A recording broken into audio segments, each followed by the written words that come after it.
maybe, and you would have seen your entire syllabus, right? It covers electrical, it covers electronics. You would be having computer science subjects. You would be having basic mechanical, civil subjects. Every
so the thing is, the agenda for this session, or the main motivation for this session, is to share my experiences, and I would give some suggestions to you guys also.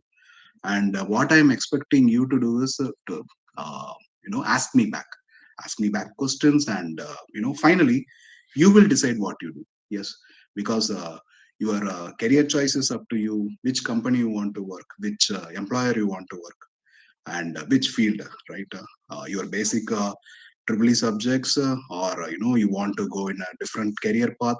It's all up to you. Yes, so to help you guys make that decision, to guide you along the way, I'll try to use this section.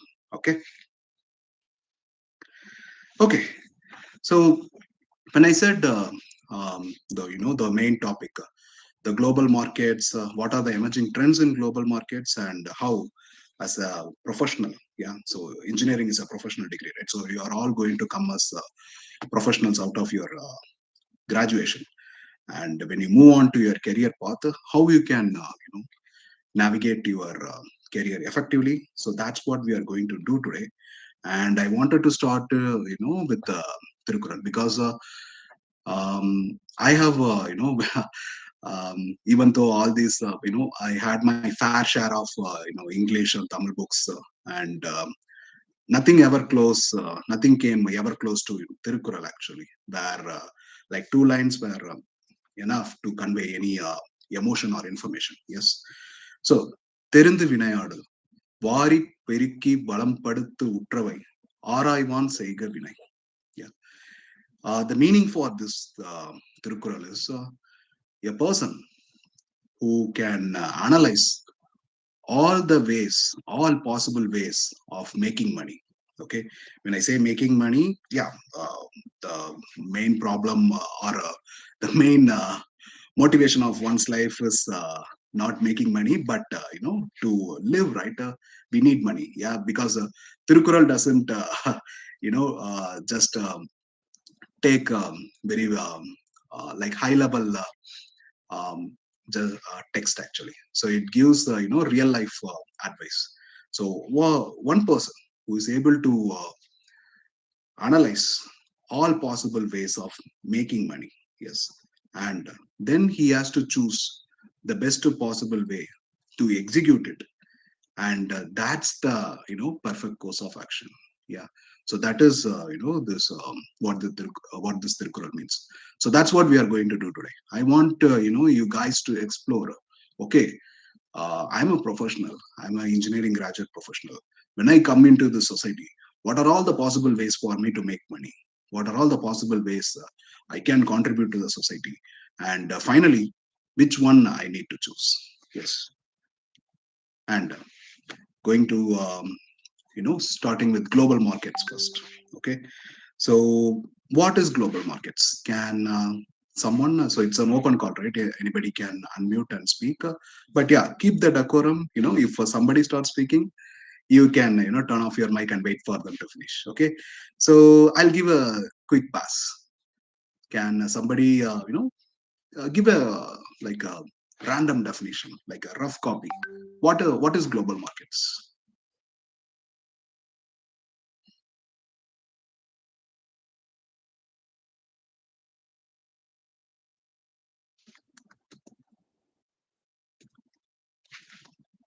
Okay,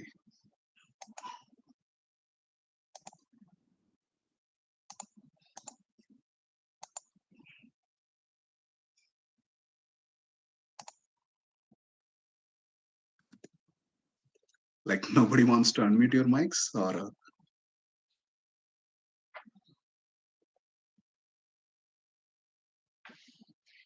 I thought like some of you gave welcome speeches and thank you notes also, right? So you can unmute and speak. Just a random guess. I need a random guess from you guys. Can you guess what our global markets are? Or have you heard the term before in your school or college, in your during your discussions anywhere? I think the Sunday is getting to everyone, right? Yeah, it's fine. I can use my chat window actually. So if you want, you can put your messages in the chat window also.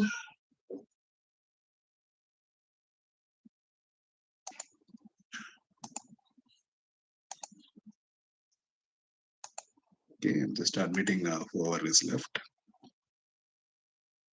Good.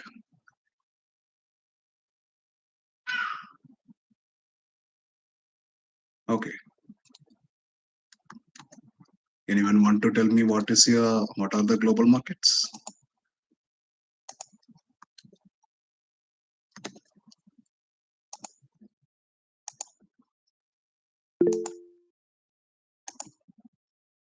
Mhm. Okay, yeah, somebody is giving in the chat window answers. Good.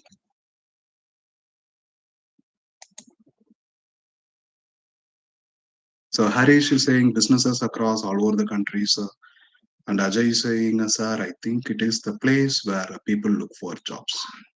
Okay. Yeah. All are like valid answers. Take on that. Good.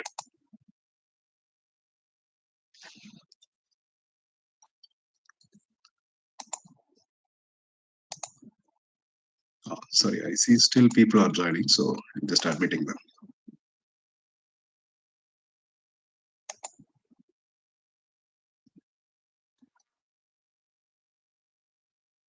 Okay. Yeah, more people have started giving answers. The global market is a place to buying and selling goods and services all over the world, not just in one country. Okay. Interconnected system of financial goods and services markets that operate worldwide. Yeah, that's very good answers. Thank you. Yeah. So all these answers, right? Yeah. And the last answer, according to my perception, I think it's the demand the market has. Of course, the market demands. Okay. So you can also, speak out. Yeah, because one of the key skills for building your a successful career is communication. So if you want, you can give your answers. Just unmute and you can give your answers also. Okay. Yeah. Great. So coming back to our topic, what are global markets, right? So global markets are nothing but what your our day-to-day life is. So when I say our day-to-day life, when you wake up, when you brush, when you go to your college, when you eat, and when you go to your house, and when you go to sleep, all these 24-hour cycles, it's now controlled by global markets. Yes, what clothes you wear, what college you go to, what profession you are going to get into. For example, let's say you are having a choice of two industries, and one industry is offering you like 3 lakhs package, and another industry is offering you 5 lakhs package. Obviously, right? In reality, we would go for the one which is giving you an higher offer package. And today, right now, if you look at the IT industry, which has been booming for like almost 20 years has come into a recession. Yeah. So most of our technologies or the intake, yes, you would have seen your previous intakes in a campus interview, and see that it is gradually getting decreased over the years. So all these things, yes, our day-to-day life is getting controlled by global markets only. So when I say global markets, it's nothing but it starts from your local or rural markets and it expands up to your regional or urban markets, and finally it is global markets. So what is your local and rural market? You go, you wake up, your morning, you want to drink a coffee or tea. You go and buy a milk from a local. So first of all, ours is Avin, right? So we go and take Avin. Yes. So Avin is a cooperative society, right? And it is coming under the government of Tamil Nadu. Yeah, it's a public cooperative, society, and based on that, the economy is flowing for your local markets. When I go to say regional urban markets, for example, you have multiple supermarket chains, or you have your BSNL or Airtel, which are telecom industries, which are which caters over a wide region, even nation-wise, right? So these are all your urban markets, and finally, your global markets.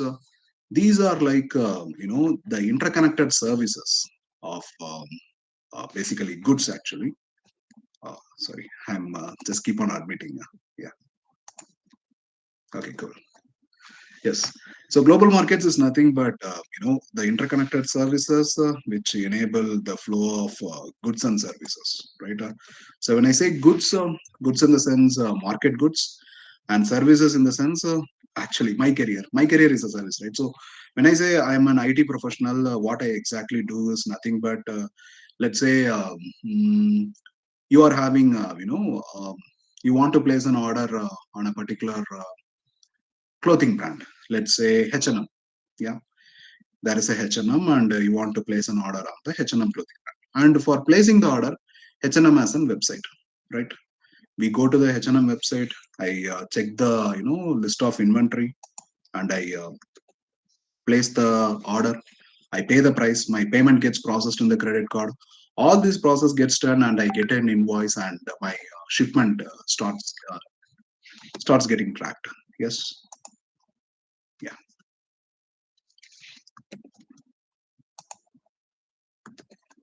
Okay. So that's the service I am catering. And I'm sorry, admit. So that's the service I'm catering. So when I provide it to the local, for example, let's say Oven is, tomorrow it's for all its um, goods and transport operations, right? They are going to, completely digitalize it. Yes. And I'm going to provide a service for them. I'm going to build them a software where they can track all their milk trucks. So that's your local market. Tomorrow, Airtel is going to give a new payment interface. They also, right? Airtel is having, apart from telecom industry, they have something called Airtel Bank, and they enable Airtel payments, Airtel loans, or Airtel credit cards. All those things they are doing. If I'm going to provide a payment gateway for them, yes. So that's I'm contributing to my regional market. When I say global market, the thing is the goods flow from one region to another. Yes. For example, my very first work. Yes, when I finished my college, I joined in my very first company, Accenture. My client was, in US. Yes, and their process was very simple. They were actually it's a tax filing company. Yes. So so if you look at India, right? The businesses, whether it's small or big, they have to file GST filing to the government, right? So similarly, in US, there is SEC, yes, and SEC is the tax governing body for US, and my company, they were helping in the tax filing. And what I did, I was helping to build them the software which files the taxes. Yes, so this was my first job. So I'm a person who was, born in India, raised in India, and I finished my graduation in India. But then there is a business in US, and it's possible to, I can provide something to them, and they can pay me for it. Yes, sir.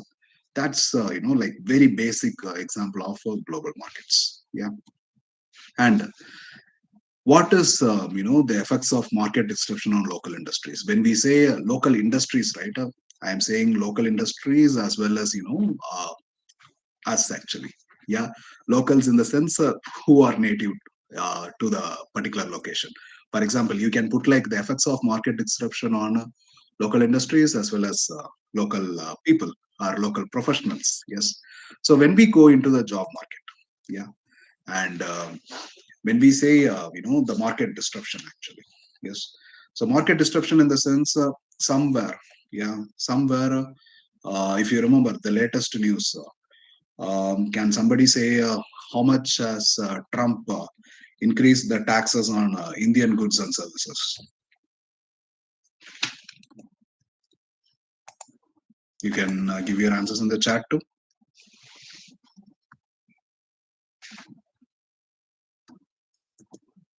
Yeah,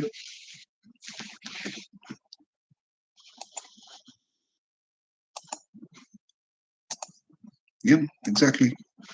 The latest is 50 percentage. Yes, yeah, good. You're all up to date. So that's a global market, right? When he increases goods and services from Indian markets on 50 percentage, what would happen? Can somebody, unmute your mic and say, like, how it would affect, let's say, how it would affect you? Yes, you are studying, let's say you are studying fourth year in Panimalar Engineering College. Trump in US has increased, the tax on all the trades from India for 50 percentage. Yes, how it is going to affect you? Any idea? Any, just speak out. I was expecting to hear like more voices.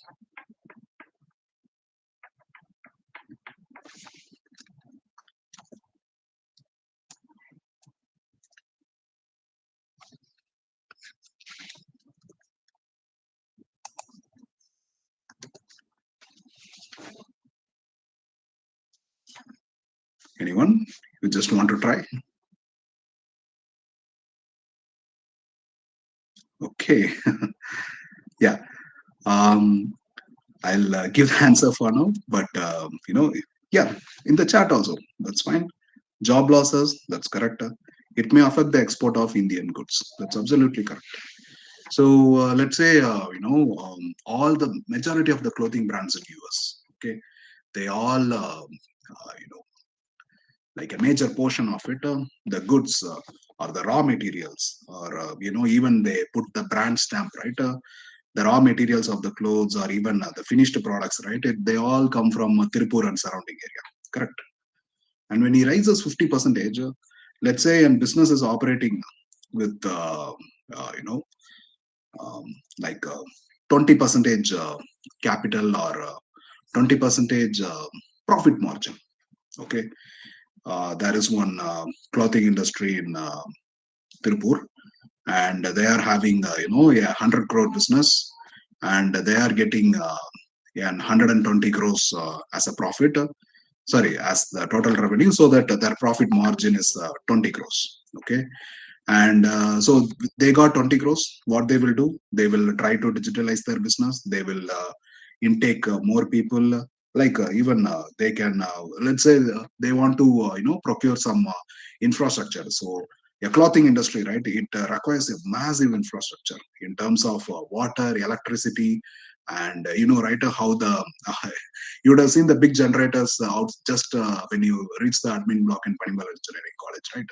So like that, you'll be seeing 10 much, like 10 times size in Tirupur and surrounding areas. Yeah, because you need power to run all these spinning mills and everything. Yes, sir. So for we are studying electrical and electronics engineering, right? I may go and get a core job there as a chief electrical engineer or officer who takes care of maintaining um, my backup supply and everything.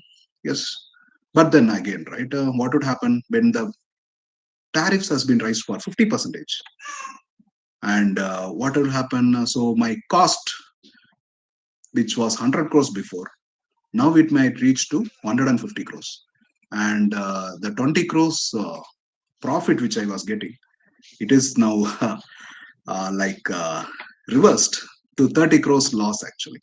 Yes. So that's the kind of job displacement and unemployment and increased competition, and at the same time there is opportunities for growth and innovation. Yes. When market disturbs, yeah, there is opportunities for growth and innovation.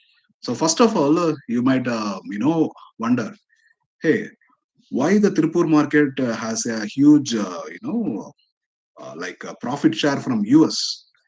Yes, US can could have restricted, right? Hey, I don't want any goods from India. I'm going to produce my own clothes with my own industries, and I will not allow India or any other country to sell their goods here. Yes, but that's not the case, right? So that's what globalization is about. You would have studied in your school or college. There were during the 1990s, right? Towards from starting from 1940s towards the 1990s, where globalization, privatization, and liberalization, all these three things completely took control of like every country's market. Yes, I'm just admitting. Okay, when these came into the picture, yes, there was concerns that, hey, somebody might come into our country. For example, today Ovin is selling milk. Yes, and like the market is completely like dominated by Ovin. And tomorrow, let's say, and of course, Indian government has restrictions. Indian government says, hey, I'm going to admit US or Dutch or French companies to come into India. Okay, and they might sell their milk even at a less cost. Correct. And what will happen? It will destroy our milk industry, but it will increase competition. Yes. Similarly, what we are doing, right? So we are exporting goods. We are exporting goods and services, and to all the global markets. Yes, and that's the that's basically controlling inflation, our day-to-day life actually, and how as a student, right? How our career is going to be shaped up. Okay. Um, yeah. Let me admit all. Sorry, I had to take a pause here. So people are lining up, so I'm just admitting. Okay. Yes. It may affect the export of Indian goods. That is correct. The financial impact, of course, that is correct. Yes. And yeah. So moving on, strategies for local businesses to adapt to globalization. So again, when I say local businesses, right? It's us. When I'm in India, I am the local business, right? I'm the local business, or I am the local professional. Okay. So the first thing, the first and foremost is embracing the digital transformation. So we are in the um, era of AI, right? Artificial intelligence, and you know, you might remember, or you might have heard, in during the 1990s when the internet was booming. Yeah, there were so many people who were reluctant to accept, internet. For example, let's say a local car sales dealer. Yes, you know how the local car sales, or the salesperson, or those who are working in packaging industry, or moving industry. Yes, all these people, right, who are getting daily wages, or who are getting commissions, they were all very wary of the internet. Yes, because if you are meeting with a customer, yes, facing speaking to them face to face and understanding their needs, and making the completing the sale or getting profits is completely different when hey, you have to make a video call from here to here, speak over the internet. Yes, that was so much people are reluctant. And if you um, If you notice now, yes, if you are reading journals or newspapers, you might be noticing now that AI is taking over jobs. AI is causing, um, how can I say, multiple business to go down. All these news you are hearing, but it's basically, AI is not here to like destroy anything. Yes, AI is here to help us to change our to make a course correction actually. Yeah, if I say, for example, you want to place an order in Amazon. Okay, I want to place, you know, I want to buy an phone actually. Yes, and I can easily go and place an order in the phone, or I can go to the shop. I can look at all the phones which they are available. I can take it, touch it, feel it, see the working operation, and do it.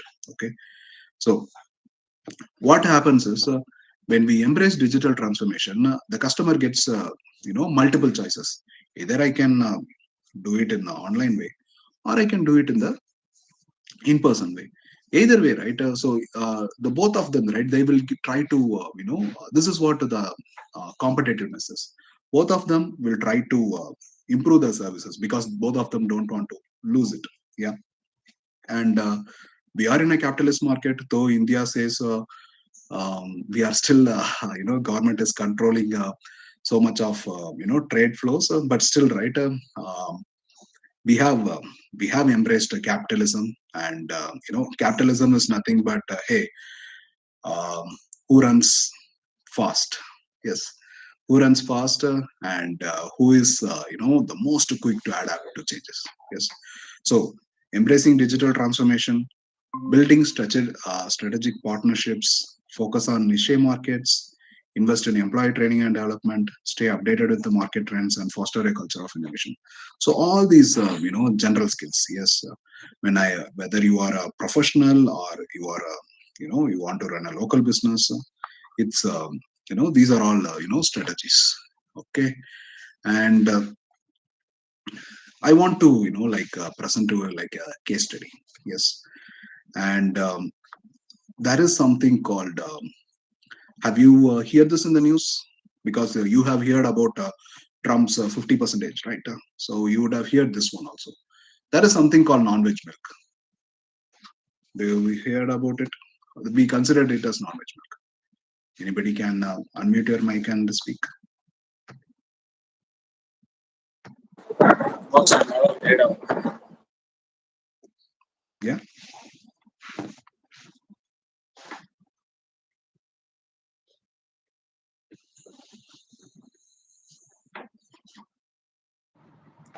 Sir, can I speak?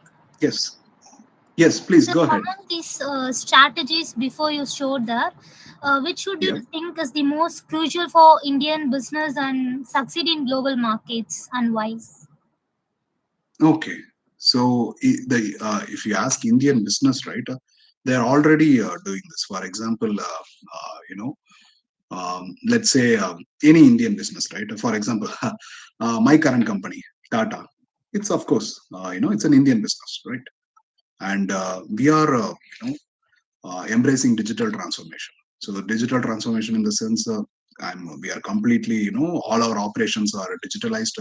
There is no paperwork anywhere, you know, and we are fostering a culture of innovation. Today, when we say, okay, today, what is the trending technology today? Of course, AI and artificial intelligence and machine learning.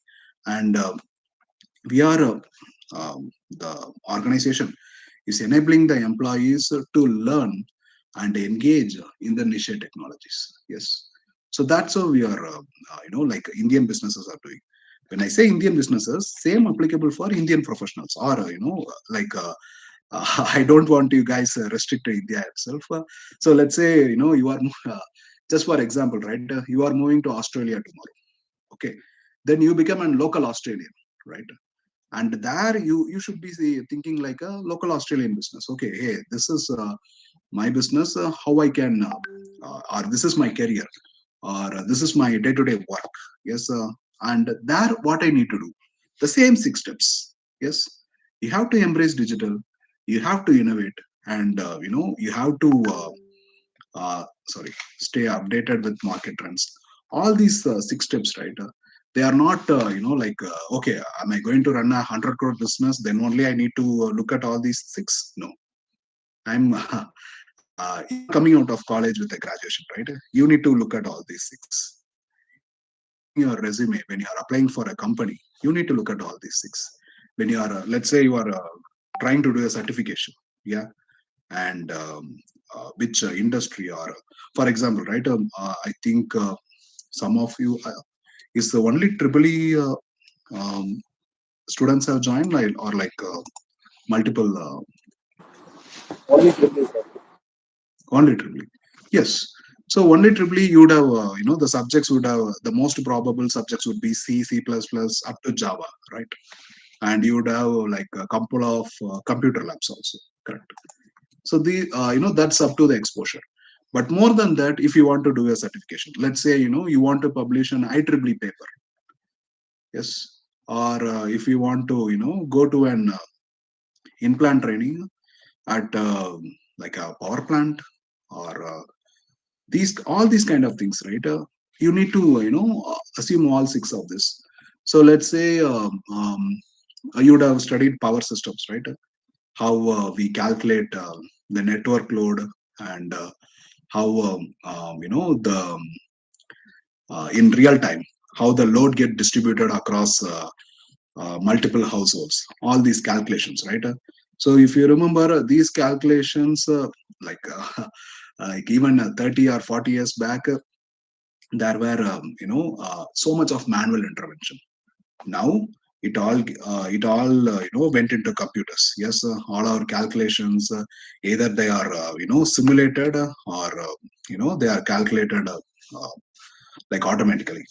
And what is the the next step today is, they are going to be proactive. Yes, let's say yeah, bus bar has opened up. Yes, in your entire power system network, a bus bar has opened up due to overload, and you want to so usually what you do, an engineer would come. They would be people would be gathering. They would be checking all the parameters. They will be seeing, hey, what happened, how much the load dropped on the current system, and how much time it will take to switch it back on if there is any impact. All these things they will do and then come back, right? But today, if you knew AI, yes, what artificial intelligence do? It's nothing but the same task. It can do it proactively. Yes, if of course, if I provide enough training, and I provide data to it, it can learn, and it can do this automatically on its own. Yes. So that's basically embracing digital transformation. So whatever industry you are on, uh, whether you're going to be an electrical engineer, or you're going to completely become an electronics engineer, and even in my batch, one guy, one of my friends is actually in the chip manufacturing, actually. Yes. And he would be designing circuit boards. Yeah. And all these things, right? AI has come into it. Yes. Each process. So for example, today, can you tell me any process without use of internet? Like any process, like you can guess, like random guesses, like any process without the use of internet.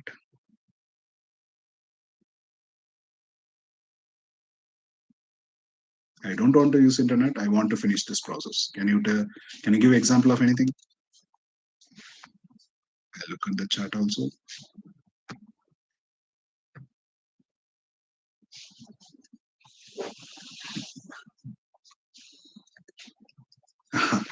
Like there is nothing. How about maybe agriculture? Is it possible to do it without internet? Yeah, of course. I'm not saying it's not possible. It is possible. It's possible to do it without internet, or without internet options. But it is also not financially viable, or you can't compete with others, right? Those who look at internet for weather patterns, those who look at internet for or for which are the quality feeds, which to look at remote sensing technology to see, okay, hey, this is a soil pattern. You might get floods at this time. All these things, right? We are using internet. Yes, like 30 years back, when internet came into everything. Yes, and the people who embraced it were able to, move up quickly. Yes, or whatever their career is, they were able to move up in their respective careers. Similarly, when AI comes today, yes, especially in a globalized market where US will affect India, India will affect Russia, Russia will affect China. Yes, we are interconnected.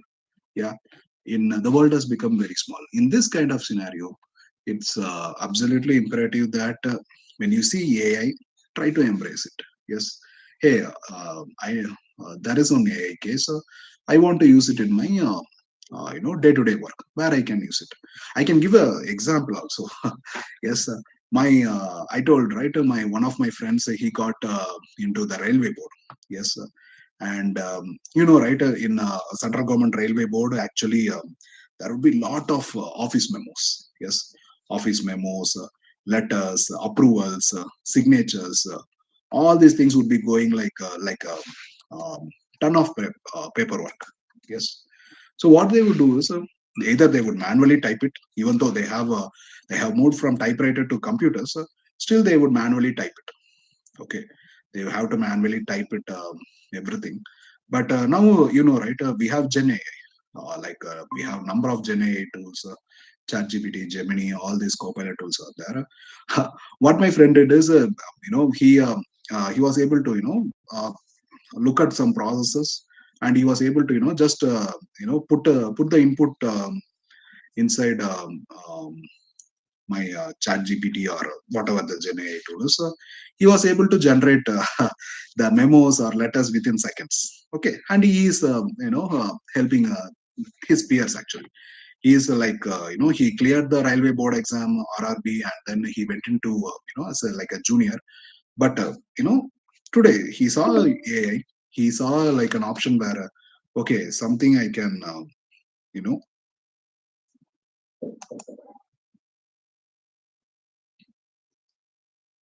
okay, 1 minute, I just want to extend the call.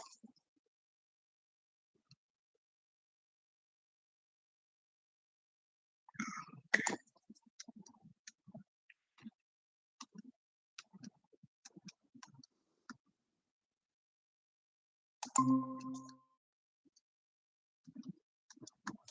good.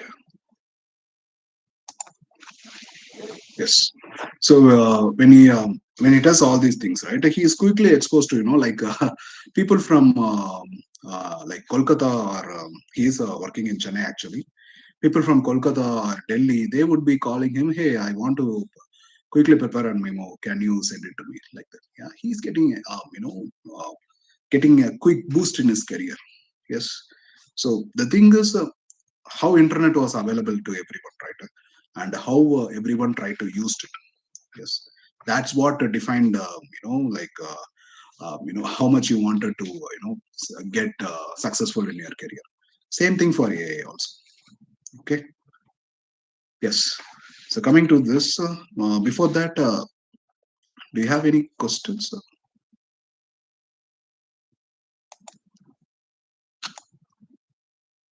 Okay, good. Yeah. So I was telling, right. So can somebody tell me what is this non-veg milk is? Have you heard this news?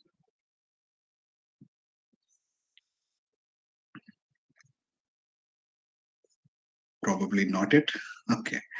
So the India, US, right?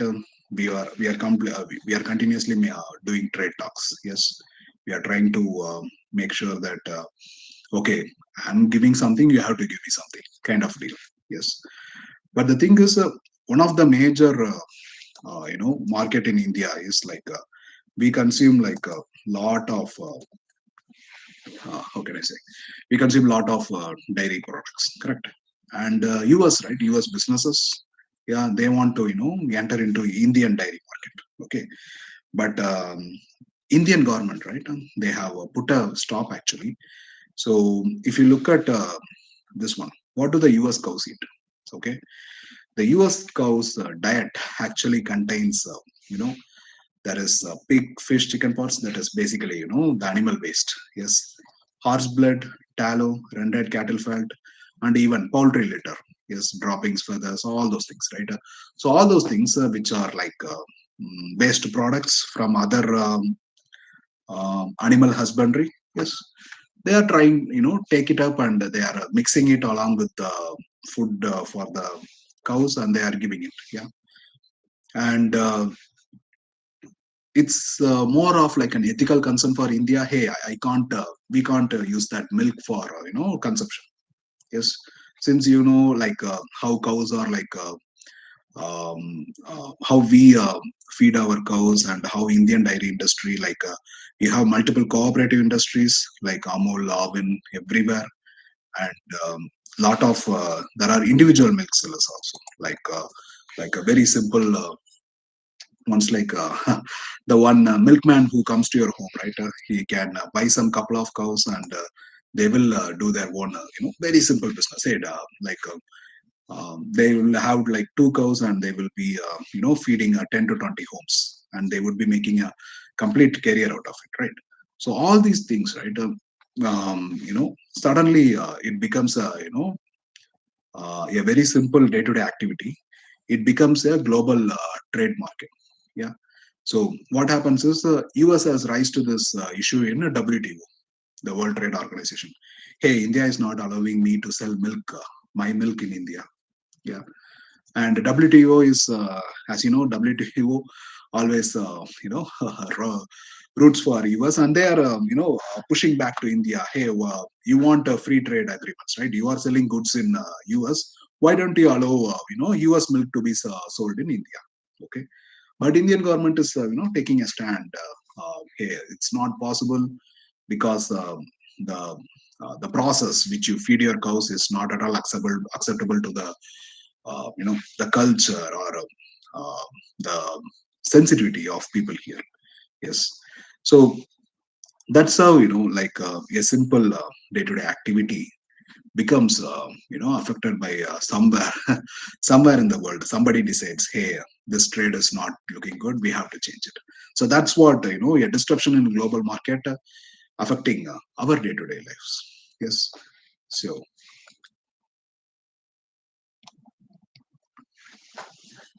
um when I was giving this example for US and India, right? I wanted to ask like a question. So this is one of the like contentions between US and India. So what other contentions you have here? Like the latest news, like anybody has heard the latest news about how the US was very much worried about India buying Russian oil? Anyone can comment on that?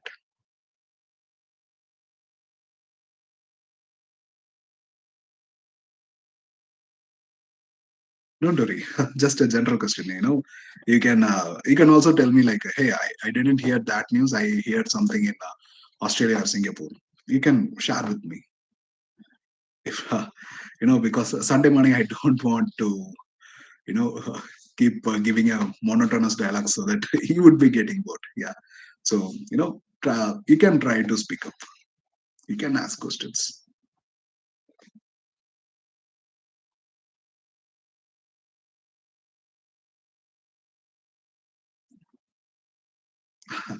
Still silent then? Okay. I had another one also. Yes. So let me escape. Then minute, I'll stop sharing.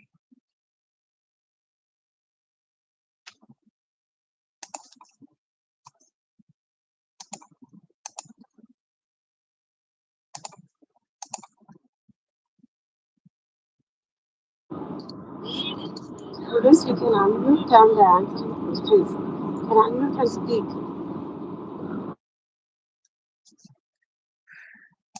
Yes. Okay. Let's play some games actually. Okay. Slideshow from the beginning.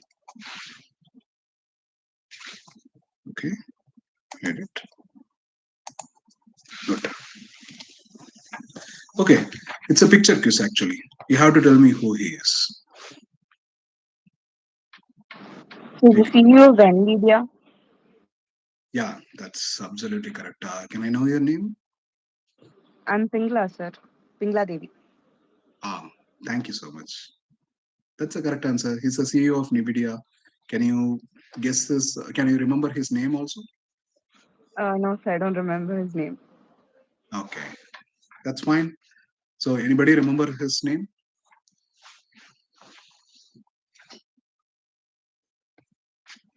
Anybody has heard his name at least? So, why I gave his picture is this guy, right? He is, I'm not saying it's an absolute truth, but according to me, he is, like at the forefront of technology now.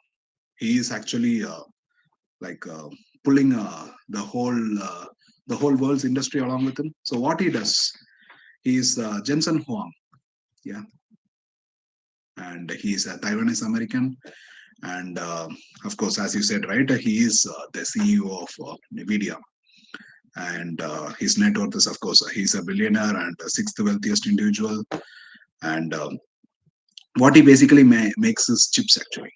Yes, you put a graphics card inside your for your gaming laptop.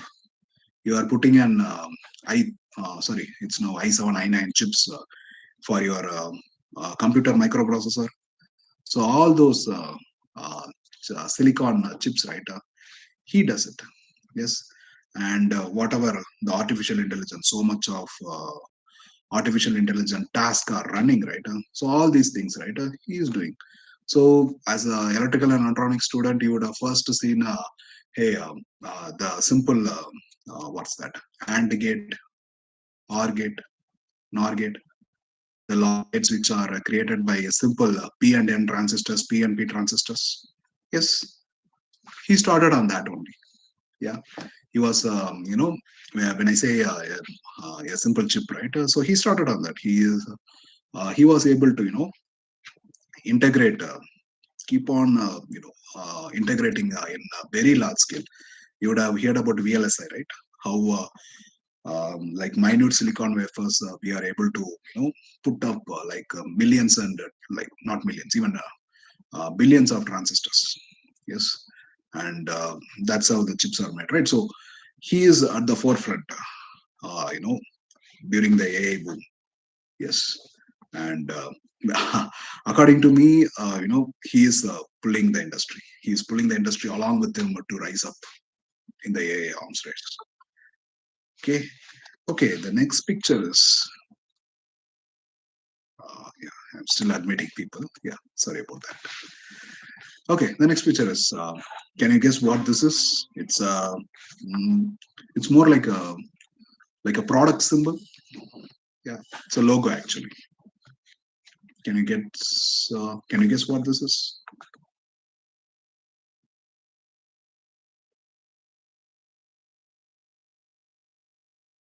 Any random guesses?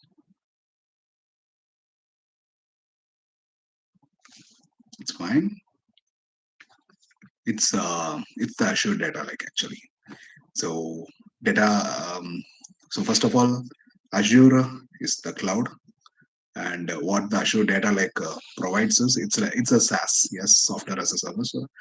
It can first of all, as the name suggests, it is going to um, process big data, and it provides analytics. Yes, okay, how much data is going through, and I'm getting reports, and then on-premises data movement. Yes, when I move my data from on-prem to cloud or cloud to on-prem, and then cloud and IoT data movement. So IoT in the sense Internet of Things. Yes, so all these things, right? I can use it in. I can enable it from Azure Data Lake. So again, right, I am since I am in the IT industry, I am providing the example more from an IT perspective. But again, right, you see the word here IoT. This is basically electrical and electronics. You put up enough number of sensors or transducers in your applications, and you connect everything through. internet, and you start collecting data, and you make decisions based on AI, then you would have absolutely made like, hey, I have made an automated Tesla, right? That's what the Tesla is. When I say, hey, Tesla is running automatically on the streets, it's nothing but Internet of Things and AI. Yes.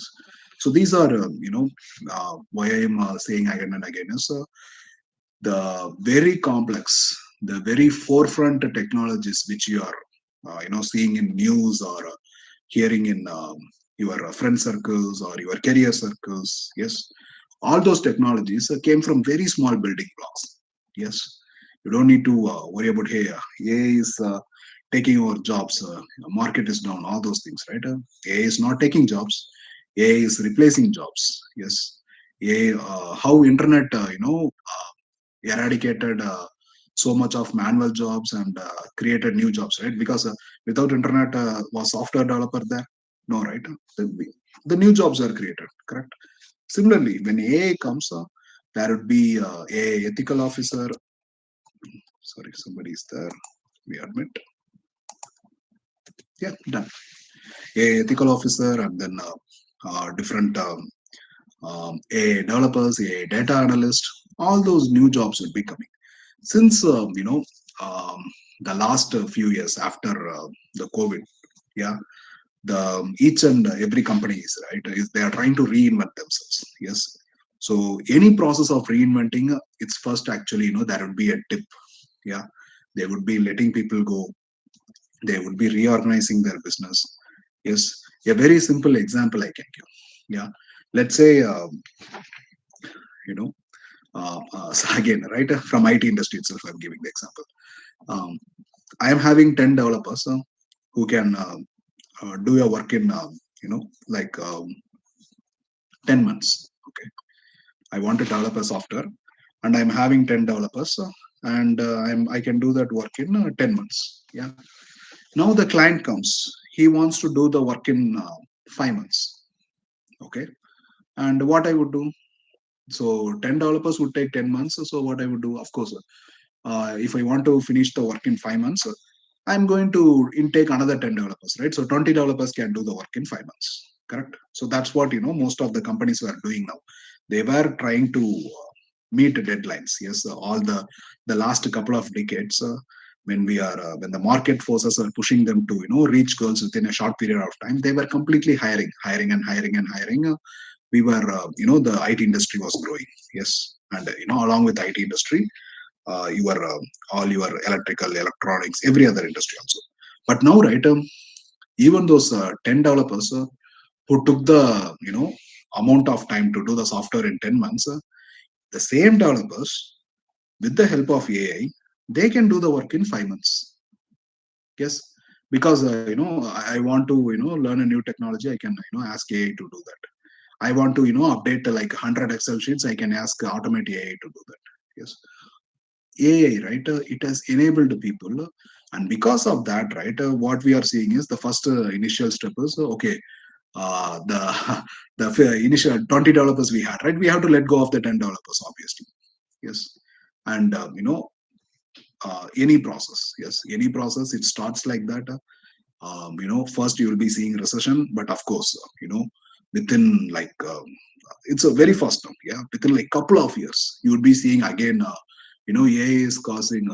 It will again cause the boom in IT market. Of course, when I say boom in IT market, it applies to all the core industries, supporting industries, service industries, everywhere.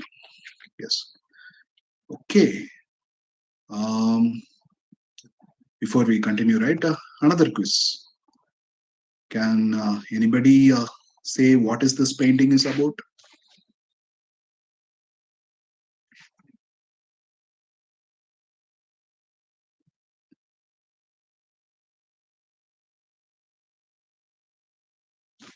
Any guesses? Just speak out your mind freely.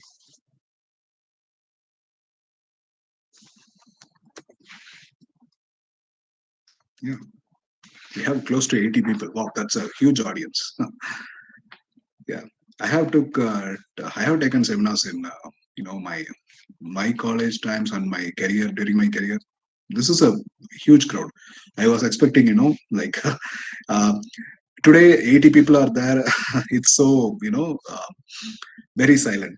When you go into an office, right, all the 80 people will try to speak actually. French Revolution, that's correct, Gabriela. Yeah, that's exactly correct, Gabriela. Good answer. So you got a keen eyes. Good. So yeah, this is the storming of Bastille. Yes, storming of Bastille, which occurred in Paris, France, on during the French Revolution, 1789. Yes, and yeah, it.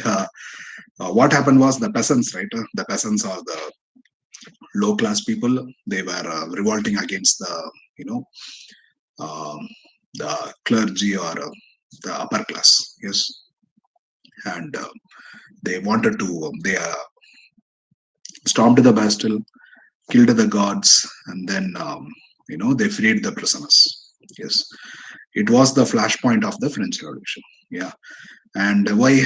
Why I gave this one was it's one of my again my personal favorite moments in history. Yes, um, something because before like 1789, it was all like dark ages. Yes, the only thing we people are doing is paying taxes to the king and getting slaves for themselves. Yes, that's the only thing people are doing in Europe, and you know there were fights going between kings in India. Yes, so something changed at the start of French Revolution. At the French Revolution, we started valuing human lives, like moral beliefs, and even though it's not perfect, it was a step in the right direction. So I wanted to add it in the quiz. Okay, so I think yeah, Madesh, storming of the Bastille. That's exactly correct. Jennifer, painting of the storming of the Bastille. That's exactly correct.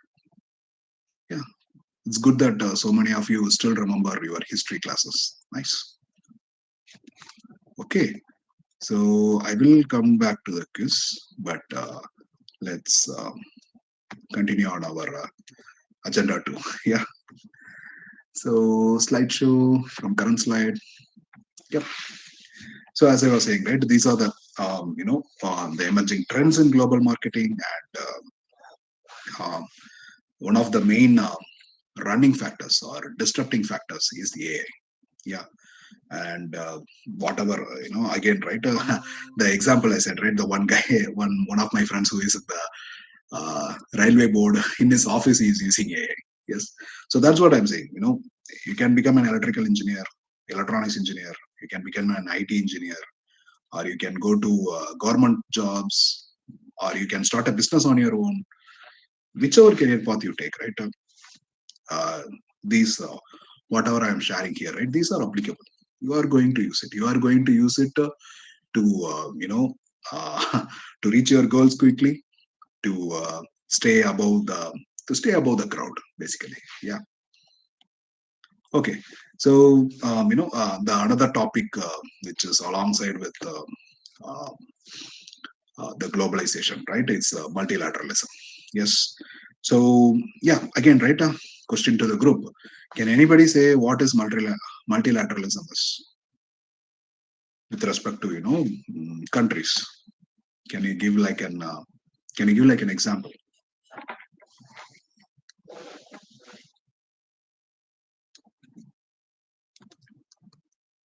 You can give your guess. Yeah, what is, you can just guess actually, what is multilateralism?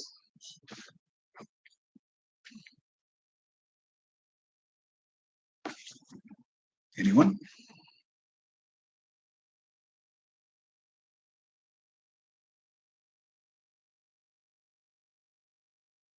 Okay, any guesses in the chat? So, Yeah, go ahead. so multilateralism today is countries work together to solve big problems and that Mhm. will affect everyone and like climate change and pandemics or trade, marketing, Mhm. etc. Absolutely, that is that's correct. Yeah, that's putting it in the right way. And one another definition is I want to just add on top of that. It's basically how I am going to um, with respect to our capitalism, right? Or financial markets, how I am executing multilateralism. So I asked, right, what is the Russian problem with the US? Yeah. So India was buying Russian oil. Yes. And US said, hey, India, you can't buy Russian oil because Russia is in war with Ukraine. Where you, when you are buying Russian oil, you are actually, aiding the war. Yes. And India said, uh, you know, um, we are okay, we are supporting to end the war, but our sovereignty or our financial independence doesn't depend on that. So if we want to buy from Russia, yeah, we will buy. If we want to buy from Saudi Arabia, or even if we want to buy from US, we will buy. But the decision will come from us based on our local needs. Yes, so that is multilateralism. Instead of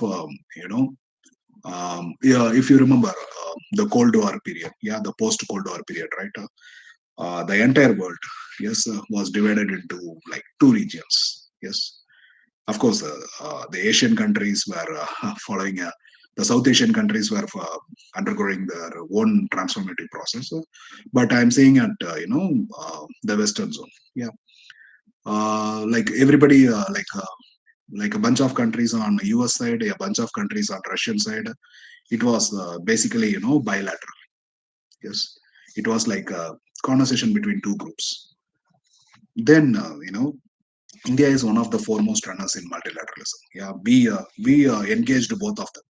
We engaged the US for technology. Yes, we engaged Russia for technology. Yeah, and when we were buying arms or stealth aeroplanes from US, we were also buying tankers and rockets from Russia. So when we opened up agricultural products, we exported to US, Russia, China. Yeah. So what happens is it's not like one person dictating or just two persons fighting alone. Not like that. Yes, in the person in the sense, I'm meaning the countries. Yeah. So it's all it's a group of people. Yeah, come together, try to find the minimum viable solution so that we can move towards peace. Yes. So when I say global markets, essentially, right, it ends in multilateralism. I can't say, hey, as an India, I will not do any trade with Pakistan. I will be trading only with Russia, and I will skip Pakistan and China. Not in a multilateral world, right? I can't do like that.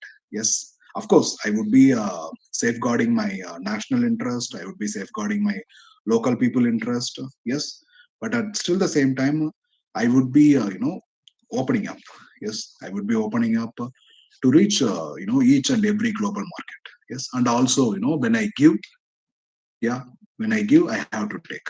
Yes, so I should when I open my markets to them, then only they will open their markets to us. Yes, it's it's basically a barter system with multiple players. Yeah, so that's one of, again, right, when you understand multilateralism, the global markets, it's pretty straightforward.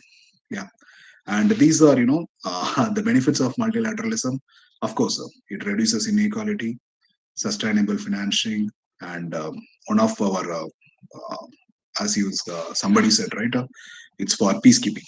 Yes, so build and promote peace, security, and justice. Yeah, when an unilateral or bilateral players are there, we can't expect justice at that point. Yeah, but when it is multilateral, when we have multiple options, yes, at that time it is possible to say, hey, this is a win-win situation for everyone.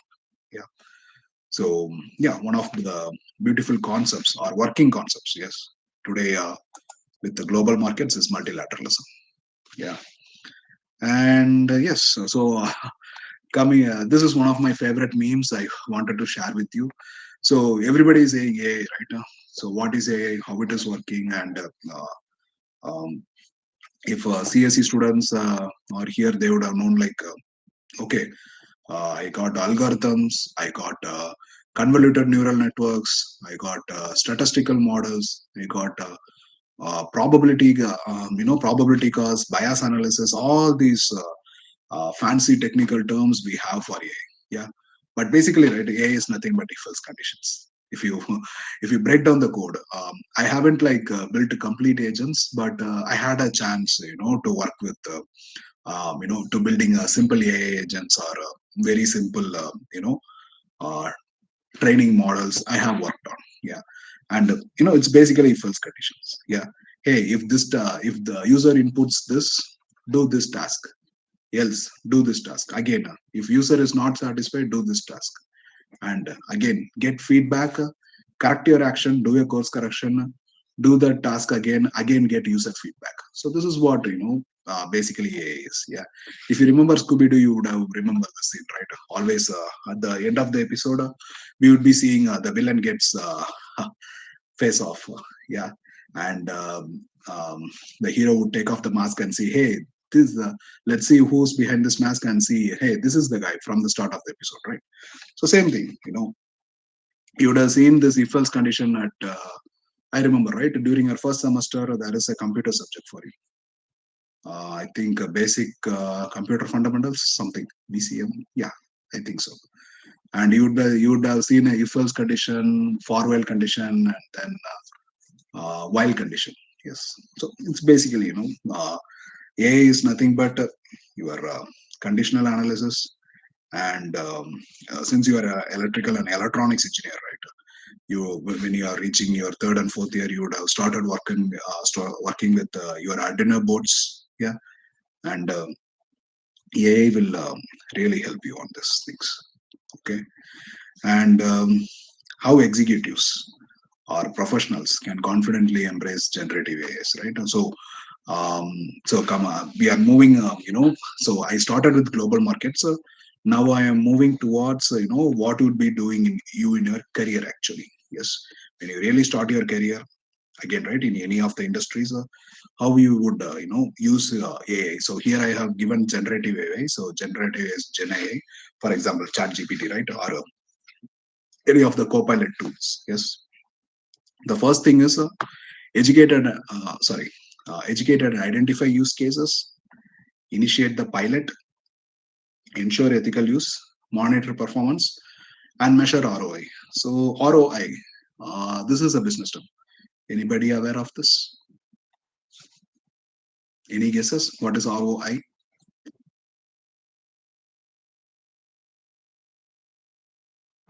Return on investment. Yeah, that's correct. Thank you. Yeah. So you can do like a super AI project. Yes, it uses like cloud, big data, everything it can use. It can put lot of efforts, and finally, right, whether it gets approved or not, it is based on ROI, return on investment. Yes, because in my day to day activities, yeah, in my day to day activities, each of my project, right. So it's not like when I start my career, right? Hey, I started as software developer, I would be working 10 years in this project. No, my projects today are like maximum 6 to 10 months. Yeah, one project. So next project we have to raise proposal. Hey, I'm going to do this for you, and I'm going to do it in this much dollars, and you would be seeing this much dollars as a profit when you launch this product to the customers. So this is what I'm doing to them. Yeah. So same thing, you would be doing it in your each and every use case. Yes. um, your final result is again, I'm not saying money is everything, but reality, right, um, money is it's an essential aspect for our life. Yes. So when you want to earn more money, yes, when you want to build, like, okay, again, right, very initial it's not possible. Yeah, when I started my career, even though I got placed in like many IT companies. When I started my career, my package was like what, 3 LPA. 3 lakhs per annum.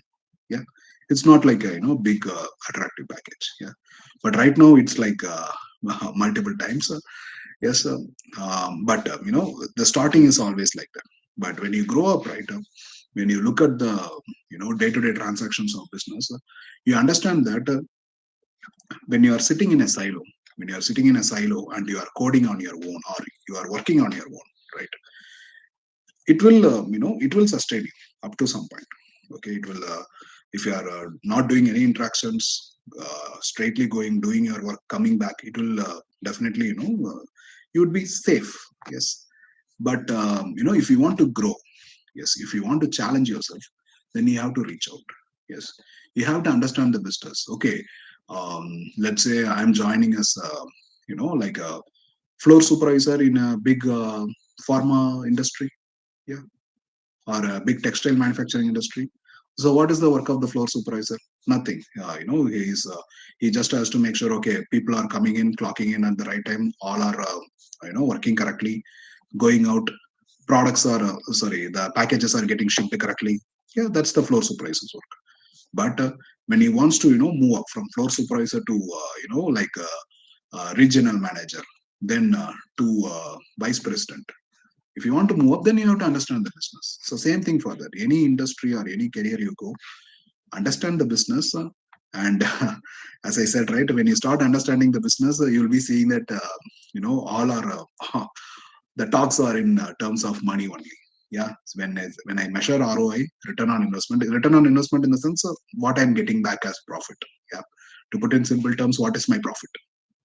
Yes, so that you have that aspect you have to look upon. Yeah, you might not get a chance immediately to directly work on it, but still, right, you would be able to understand, okay, this is what they are doing, this is how they are making money. Yeah, sorry, somebody asked a question. Okay, yeah, it's fine. Yes, so you'll be understand it, and then wait for your chance. Yes, and during your chance, right, give your proposal. Yeah, hey, if you can do this, we could earn profit like this. When you present your idea like that, then you will be slowly climbing up the corporate ladder. Yeah, and of course, the other one, other topic which I wanted to cover was ethics in AI. So as you know, AI is um, it is so much powerful that there is um, like a tool, right? When I give someone a knife, either they want to cook with it or they want to stab someone with it. Yeah, same applicable for AI also. It is so powerful. There is chance of misuse or bias basically. So when I say bias, let's say I'm training an AI model, okay, and I want to take the AI model. I'm I'm for a fun, right? I'm saying that, hey, all the all the purple flowers are how can I say? I'm saying to the AI model that hey, all oranges are, that is the orange fruit, right? All orange fruits are not fit for human consumption. I'm saying, okay. I'm giving an input, and I'm enforcing it again and again. Okay, the AI model will say, it will search the internet and it will say, hey, but for fruit, orange fruits are consumable only if they are not like deteriorated or something. Yeah, but I'm again enforcing it. No, orange fruits are not consumable. Okay, so at some point, right, the AI model based on enforcement, right, it will have a bias towards orange fruits. When somebody customer comes and asks, hey, can you suggest some fruits for my my better health? It will not tell orange, hey, orange is bad for you, remaining all fruits you can eat. Yeah, so I'm giving an example in like layman terms, but you got it right. The bias towards a particular culture, for a particular religion or particular creed, race. Yes, when I when the AI becomes like so one of the best examples I can say is um, you remember the face recognition software. Yeah, where AI is used, to recognize faces and match them to, like convictions or felony, all those things, right? There was a case in US where it was raised concerns that, hey, this face recognition software is always targeting colored peoples, like non-whites, or particularly towards the black community. Yeah. So these are the examples of ethical AI. Yeah. And the data which AI is going to consume, we have to safeguard it, because it consists personally identifiable information, sensitive information, all those things, right? So when AI comes into place, all these ethics are going to come into picture, whether I am following the ethics or not, whether I am coming out of my moral dilemma in a successful manner or not. So that's kind of it has opened up new opportunities also. I can see in the industry there is something called AI ethics officer. Yes. His the job his job is to make sure that whatever the company or the industry is using AI for, whether they are using it in an unbiased ethical manner or not. That's it. That's the work. Yes. So AI raises questions on ethics, and again, right, the disruption is creating new jobs in the new markets. Yes. So again, this was in 2025. Again, you remember this guy, right? The CEO of Nvidia. He was giving like a timeline. Yes. And and it's and again, right, I think it's one of like the shots from Apple, actually. If you remember when Steve Jobs first gave us Apple iPhone. Yeah. I saw that video, and I think the something close to that one is this. Yeah. He was saying there we are. Yes. In 2012, AlexNet, this is one of like convoluted neural networks. Yeah. And it come back with the perception AI. Okay, it was followed with perception AI. So perception AI is nothing but speech recognition, medical imaging, these kind of starting AI things. Next came Gen AI.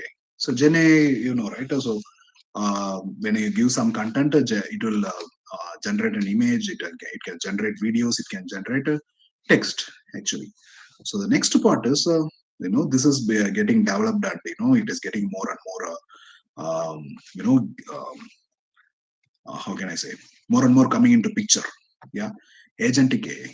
So agentic AI is nothing but the best example is customer service. Yes. So you would have seen so much of customer service, BPO, industry people talking, helping people to resolve issues. For example, you brought a fridge, the fridge broke down. You are calling one customer care number, and somebody is picking that call up, and they are trying to help you to to resolve the issue. So that one is going to be taken over by an AI agent, because it's a fridge, right? It's a controlled environment. There are like let's say there are a million things that can go wrong with the fridge, and it's still not infinite, right? It's a million test cases. So million test cases, when I feed into my AI model and I train it, and I put it as a customer agent, it is going to help the customers. Okay, hey, your fridge broke down, check the filter, and check it like that. All these things AI is going to do. So now the process AI knows. The next step is physical AI. Yes. Autonomous vehicles and general robotics. So here your electrical engineering is going to come. When I say robotics, the very first thing, can I can anybody say what is the very first thing when you hear robotics? There is one motor involved here.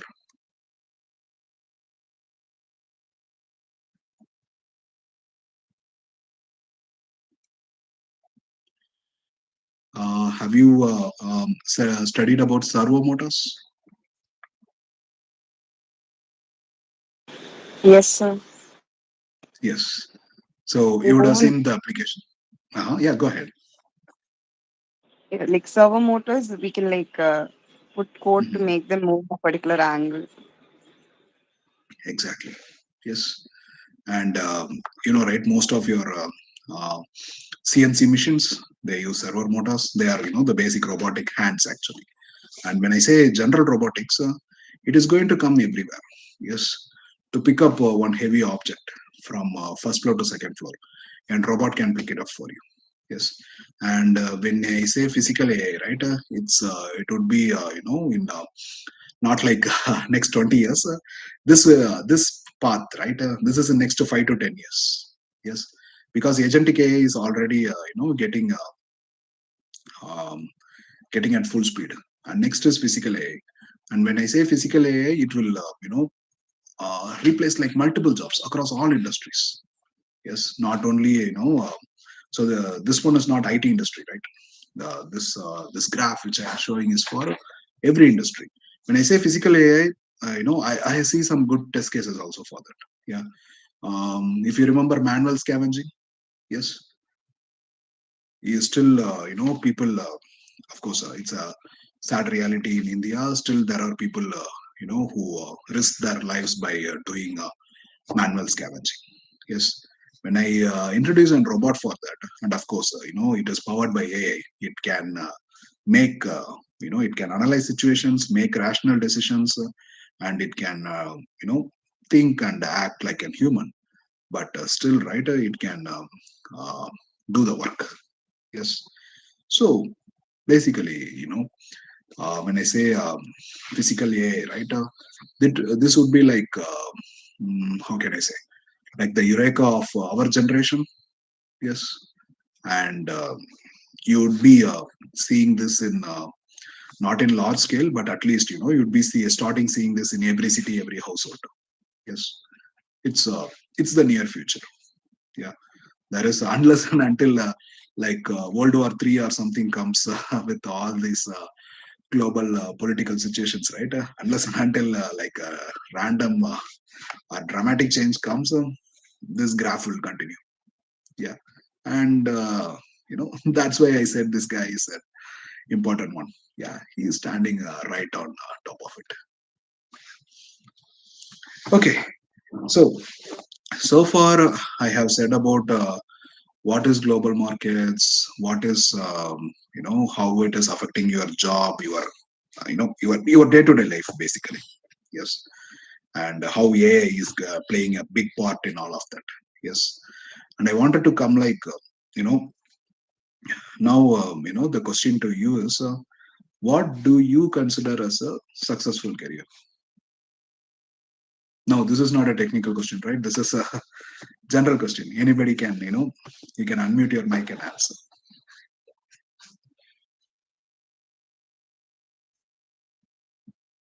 According to you, yeah, what do you think as a successful career? Or, the question is, where do you see yourself in next to 5 years, next to 10 years?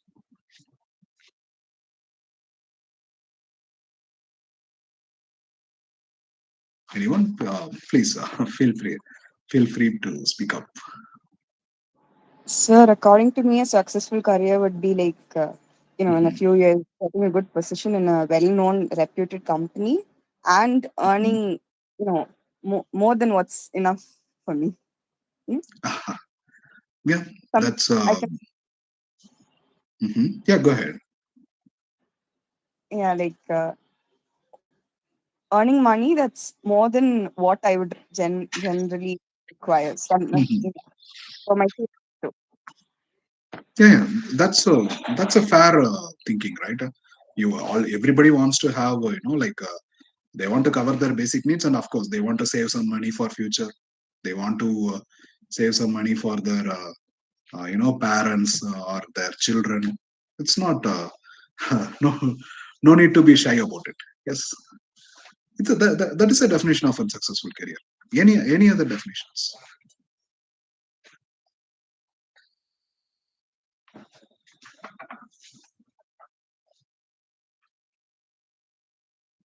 Does everybody say has the same exact um, okay, somebody has pinged in the chat. Good. Jennifer, doing a job you like, of course. Growing and learning new skills, of course.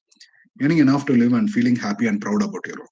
Of course, that's one of the good aspects. And want to build a strong career base. That's correct.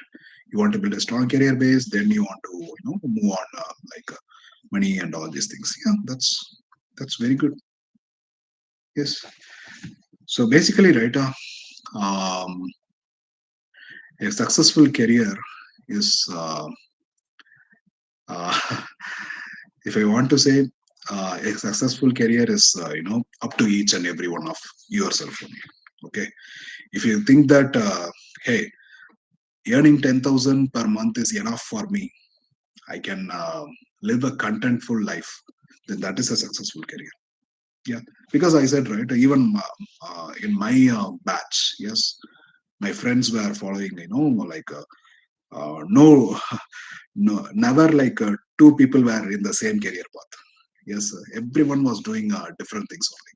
And I still think that, maybe there would be slight salary differences. Hey, this is this much is there, but everybody had a successful career. Yes, everybody, of course, they were restricted by the opportunities which they had, the location, all those things. But a successful career is never defined by which job you are working, or which industry you are in, or how much salary you are getting. These things, of course, these are essential for your day-to-day living, because we want to feed ourselves, and we want to take care of our family. Yes, so these are important. Yeah, but to truly say, hey, I'm having a successful career. Yes, so that one does not depend upon your job or money, or anything like that. So it depends upon your own heart's contention. Yeah, when I say your own heart's contention, in the sense, let's say, um, there was a um, guy who was, um, who started. He was working in the IT industry, but he was, trying to get into the music industry. Yes, and I have seen him, slowly building up contacts over the years. Like, after my graduation, it's almost 8 years now, right? I'm sorry. Yeah, it's almost 8 years now, and in the eighth year only, I saw him. Like, he was in, um, like, Rahman's academy. Actually, I saw him in Rahman's A.R. Rahman's academy. Yeah. So some things, yeah, some things takes time. Yeah, some things. When you are waiting 8 years for getting into an music industry as a singer, or like an artist, yes, it's, you wouldn't have any income, you wouldn't have like any successful career or something, to like show like a career graph. But still, right, you are making those efforts, and you are living to your heart's content. Yes, and I would say, still, okay, even if he didn't get into that academy also, I would say he had a successful career, because he was following something, true to his heart, and to his heart's content, he was living, he or she. Yes, he or she was living. And that's what it's about. If you got if you have got your responsibilities squared out. Yes, here, because I came from a middle class family, right? So I know, like, when I came from college, I had education loans, like a bunch of loans were there. Yes, and my when I started my career, my only thought was, okay, I want to earn money. That's it. Yeah, I want to earn money. I want to finish this. I want to go out. Yeah, I want to go out. I was trying to prepare for like IAS IPS exams. Yeah, civil service actually. But over the time, I had more responsibilities. Of course, I finished finished off all my debts. I got free from them. But I over the time, right, I got interest. Yeah, I got interest in IT industry. I wanted to make an impact in business. I wanted to I wanted to travel the world, basically. Yeah, I wanted to travel the world. I wanted to you know build, or I'm not in the phase of building a business, but of course, at least, I am part of, like a big business. Yeah, I wanted to be a part of it. And I think that's a, when you say successful career, today you might think some parameters.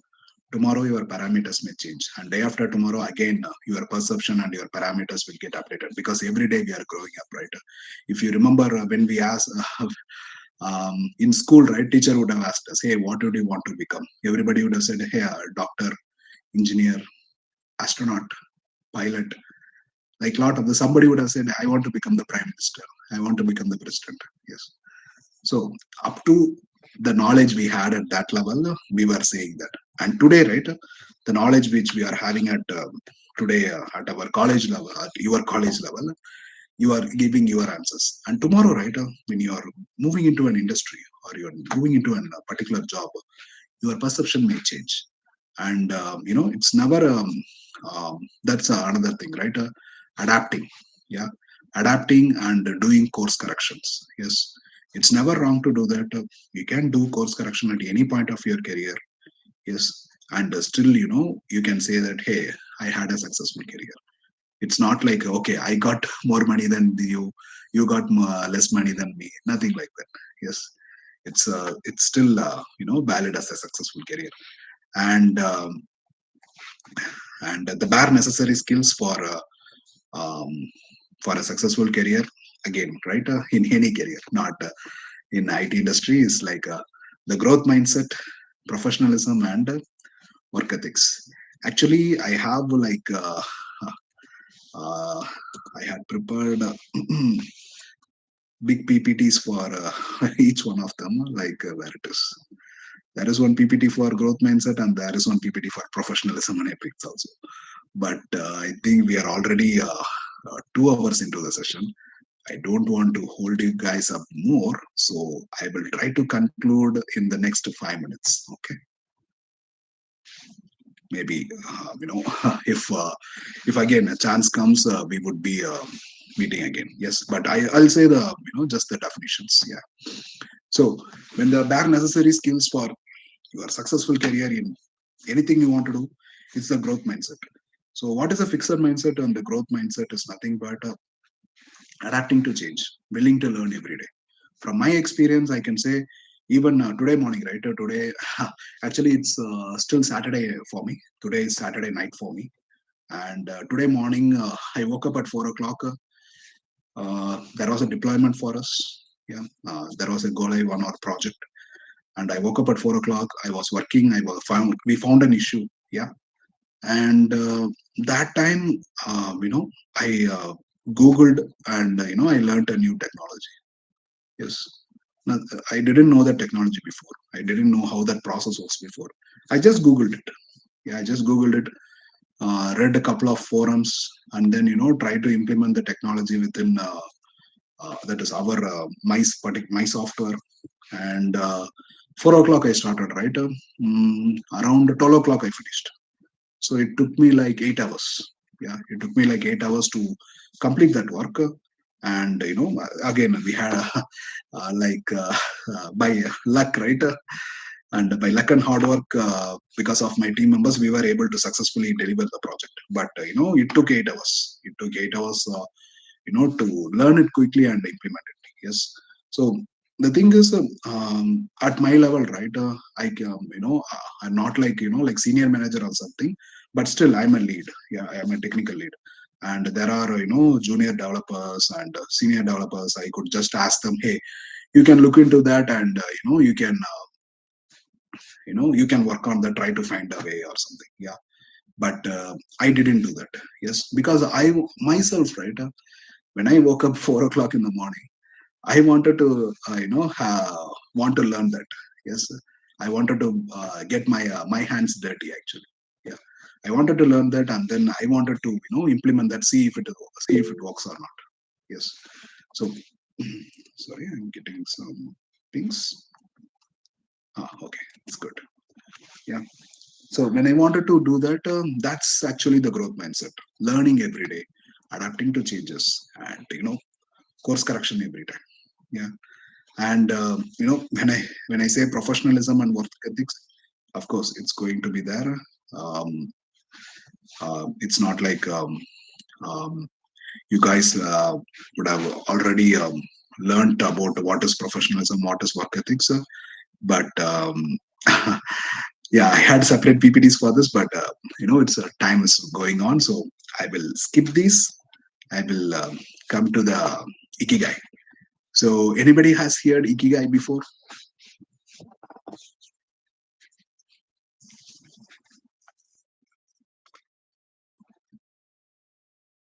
Yes, sir. There is a book called Ikigai for Japanese. Hmm. In the Japanese, they believe that Ikigai means the person. What's the reason of being to live their life? Finding the reason to live. Yeah, So correct. Exactly. Thank you. Yeah, it's good that have you read it? I think I read about 20 pages, so I just know what Ah, is the meaning. So okay, good. Yeah, I would recommend, like everybody, right? A book recommendation would be Ikigai. Yes, to read it, it will be an eye opener for you. Yes, but to give a short introduction of what is Ikigai is nothing but uh, as she, uh, as she said, right? It's your reason for being, why you are living. To find the answer to the question, hey, why am I living? To eat and sleep? No, right? We have some meaning in life. Yeah, to find that meaning in life is what we are doing, and your career falls exactly on top of that. Yes, so almost 22 years, right? You studied from your birth till you graduate college. For the next 70 to 75 years, your work is going to be your companion, and work is your, it basically becomes your life. Of course, you have your spouse, wife or husband, your children, parents, your friends, family. Everybody is going to be there, but at the end of the day, right? It's you. It's when you go to sleep, you have to remember, okay, something I did today for my satisfaction. Yeah. So to reach that level of your reason for being, so that's what ikigai is. So when you look at this graph, um, so there is some work that you love, there is some work which you are actually good at, and there is some work which you actually get paid for. Somebody is giving salary for some work, and there is some work actually the world needs. Some people need some service. Yes. So all these things, right, when they converge, yes, when what you love and what you are good at, if there is a work which you love and also you are very much skilled in that, so that would be passion, right? And something you are good at, and something they are paying for, so that is expertise. So again, right, like very first time, yeah, when you start your career, you will be starting at either here, here, and here. Straight away you will not be able to reach ikigai. Yes, but from my career graph, I can say I started here only. I I am not good at IT. I'm not definitely not good at coding. Yes, when I joined, I haven't like wrote like a single line of code when I joined IT industry. From there only I started learning. Yes, I'm not good at it. Definitely not the world needs immediately, because of course it is required for service industry companies, but not the like world peace or something, right? And what you love, it's like neutral for me.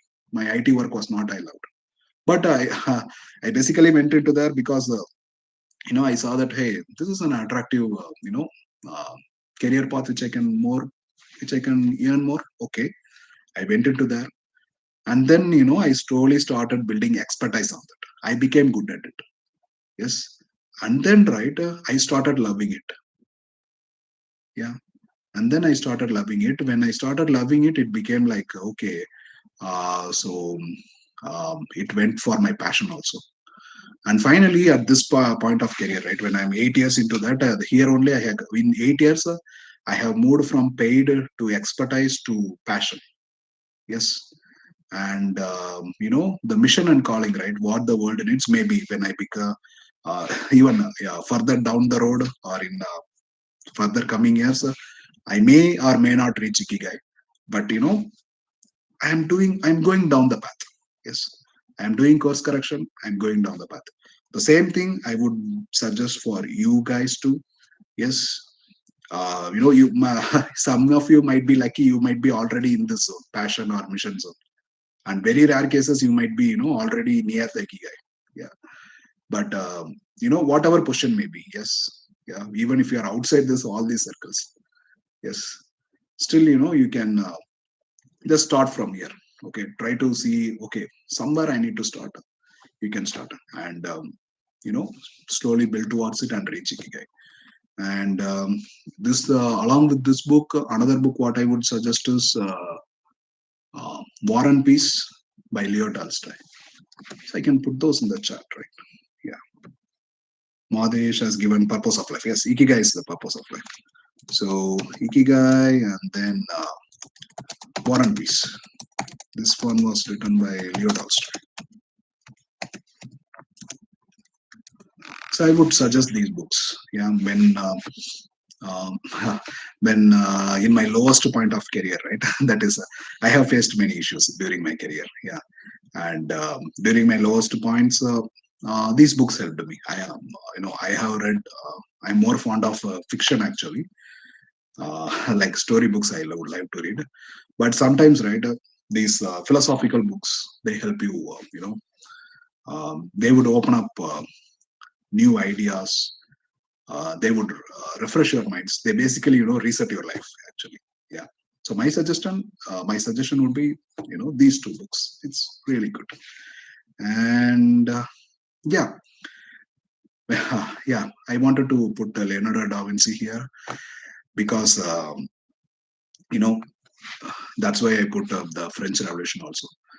If you remember French Renaissance, how slowly the French society got changed, and I'm according to me, right, my personal view, this period, yeah, this period of AI revolution, I'm I'm trying to compare with French Renaissance, yeah, and how, right, during French Renaissance, there's one guy who painted a Mona Lisa, who designed an helicopter, who wrote musical theory notes, yes, who wrote anatomy of body.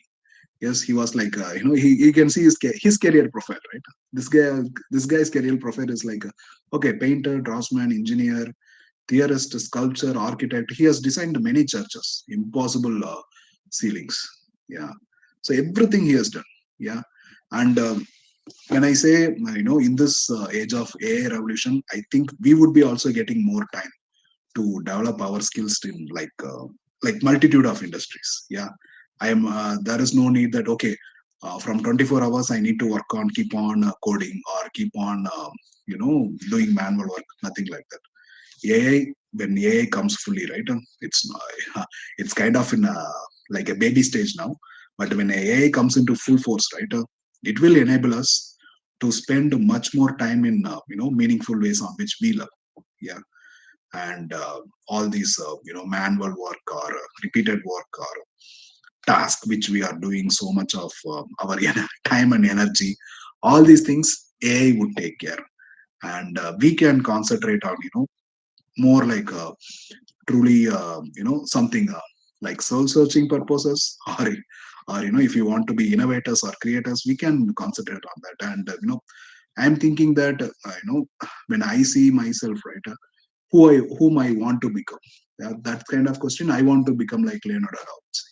I want to be like like master of all trades. Yeah. So that's that's what I would suggest, right? Yeah. So when I started this presentation, I said what did I do and what I would suggest you to do. So these two are there. And what you actually do, you take this session to your heart. You can think about you know what I said, whether it's relevant to you or applicable to you in your life. You can decide on that, and finally, right, you can decide on your next steps or your course of action. Okay, so and finally, it's almost 2:30, 2:40, and I think some people have already dropped off. Yeah, it's sorry, the session started late, and it kind of extended a little bit. Sorry about that, but yeah, the people who are staying back, if you have any questions, please go ahead and ask me. I'm like any topics, whether you want to, if you are really interested in IT industry, you want to know about some technical items, you can shoot out your questions. Or if you want to know about what the business is, you can shoot out. Or if you want just ask general questions, I'm all yes.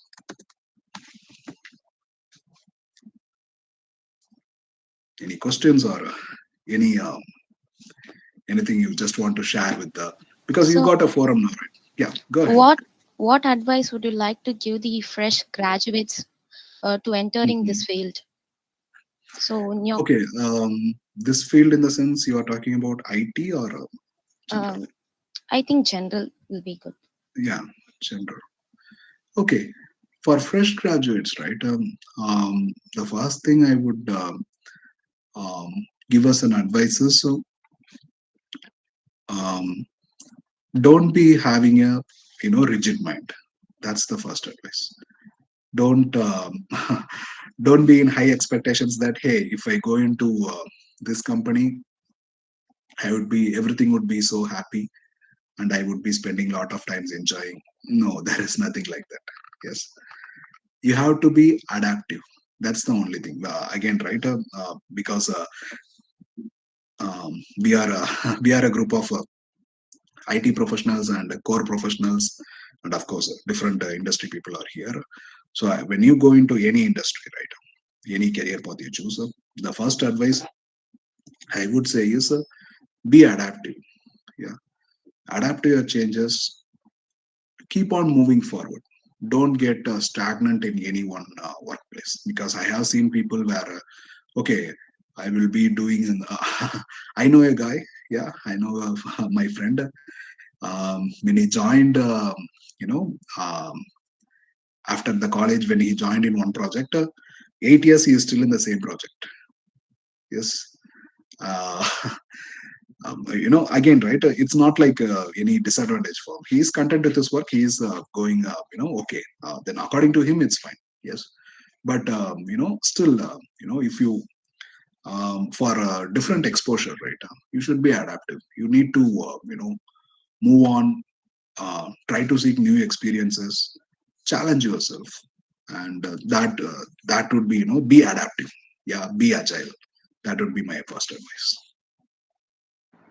Sir, one question, sir. Yeah, please. So, which industries do you think will offer the best career opportunities in the coming years because of global market trends? Okay, so which industries in the sense, um, the first of all, right, the electrical and electronics industry, it will boom up because there are because of AI, right? There are new technologies on chip manufacturing. There is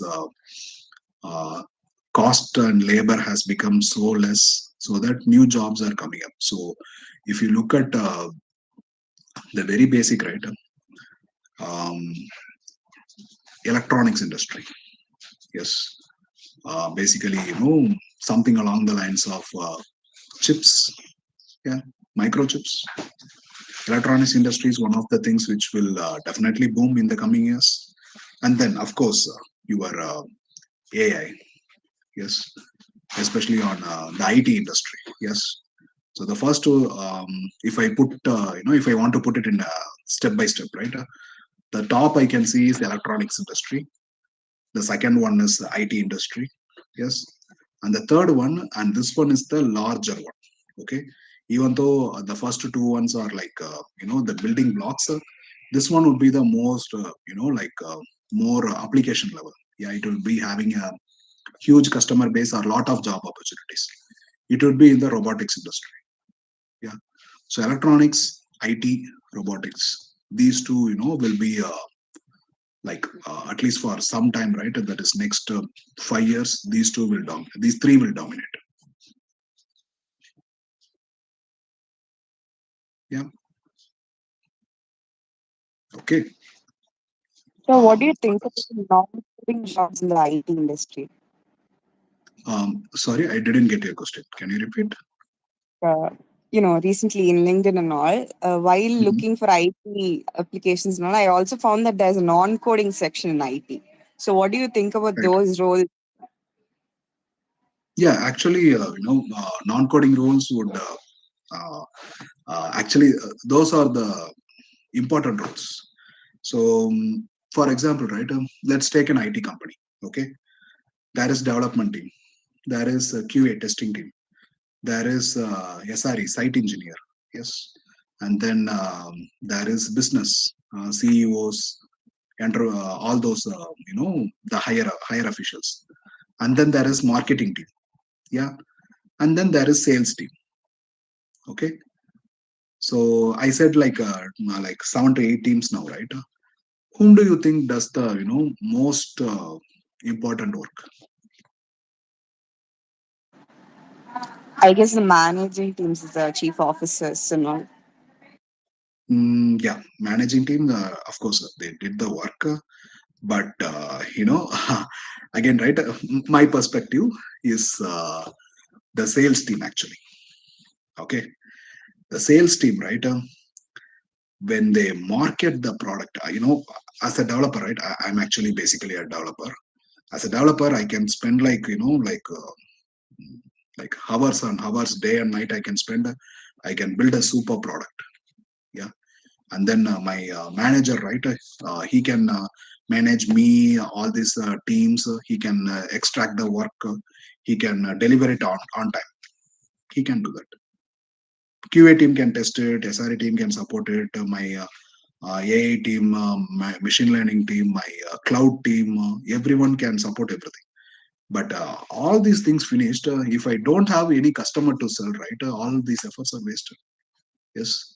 And one more thing, right? I said AI would be coming for in the like in present, AI is taking away jobs. Yes. But the one field where AI can't even touch now is it's the sales team.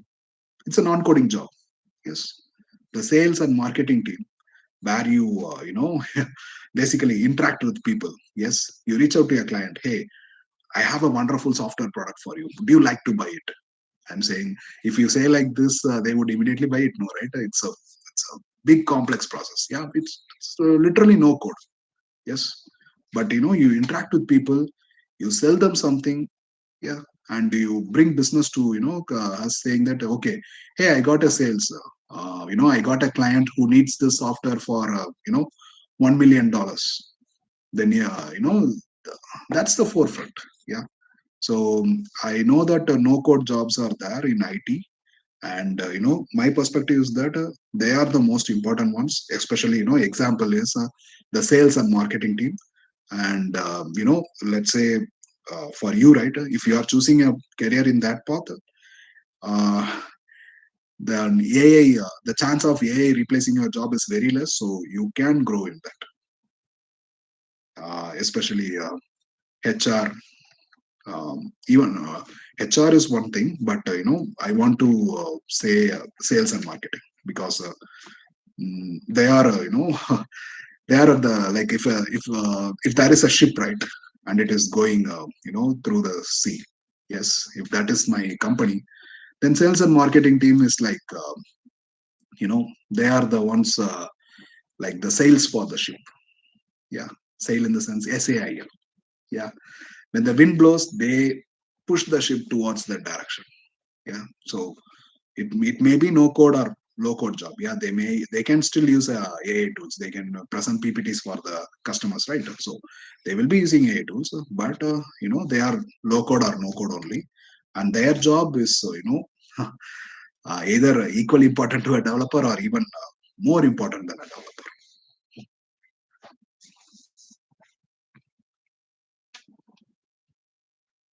Okay, does that answer your question?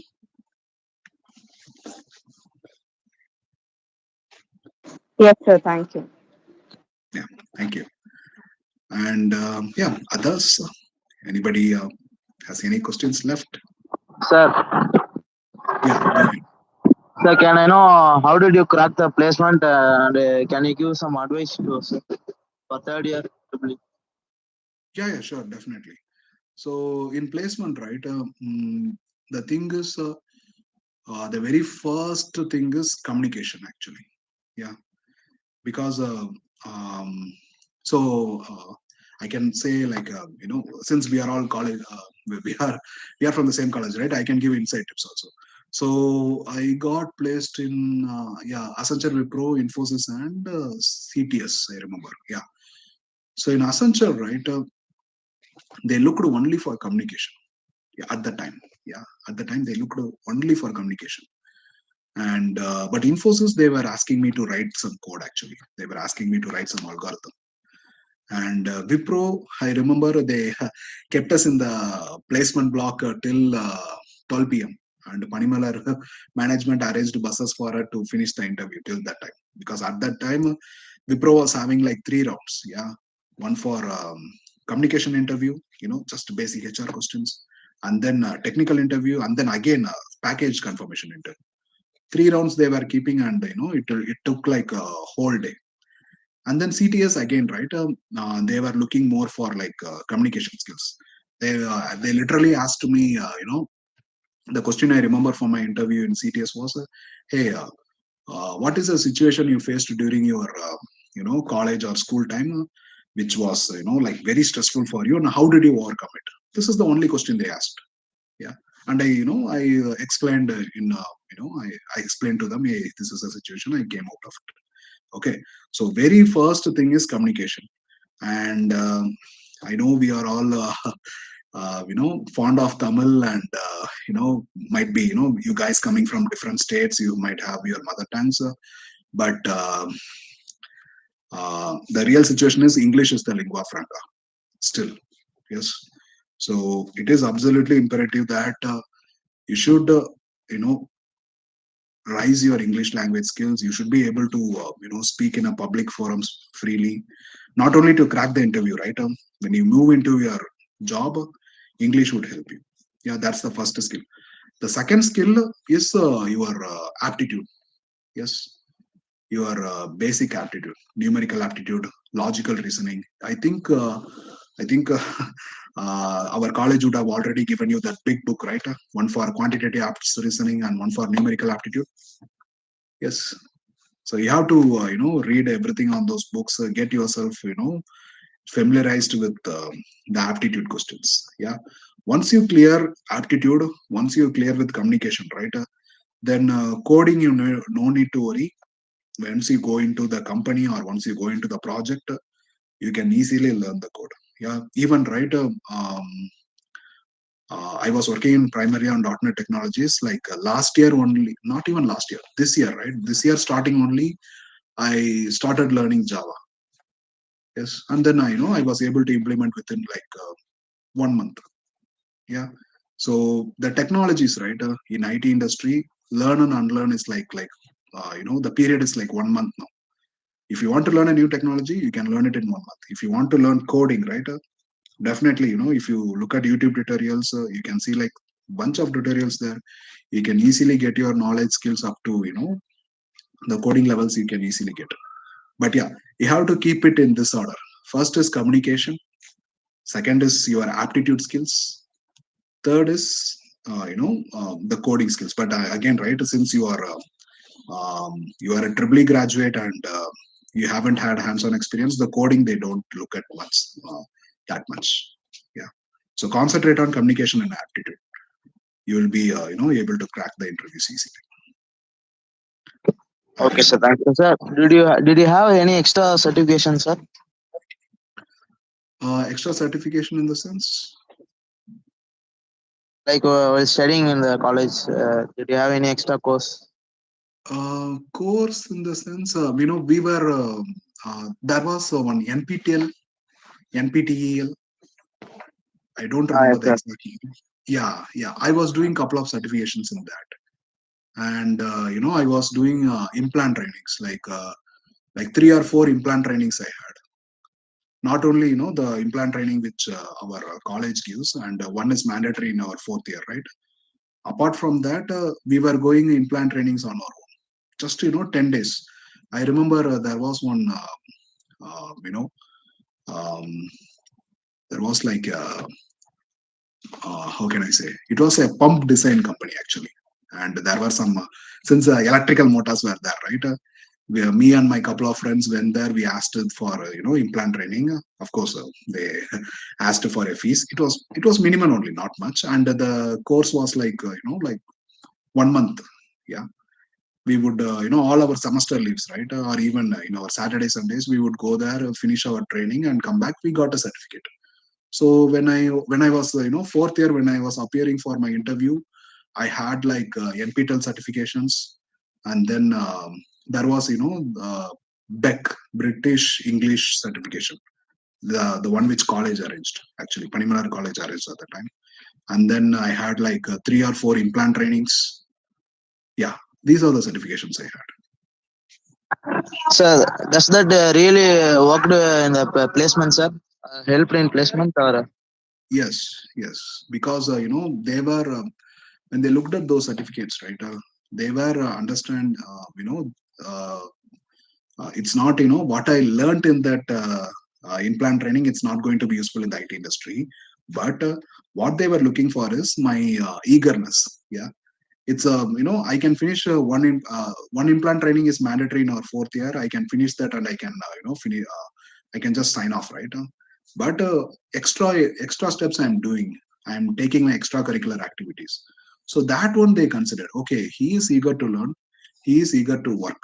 So those things they considered, and they. Um, it's not about what I learned or what marks I got in that certification. Yeah, but just going and attending, right? That was definitely considered Yeah, yes, very sir. I get it, sir. Thank you, sir. yeah, exactly. Thank you, sir. Thank you. Sure, thank you. Okay, I'll stop sharing.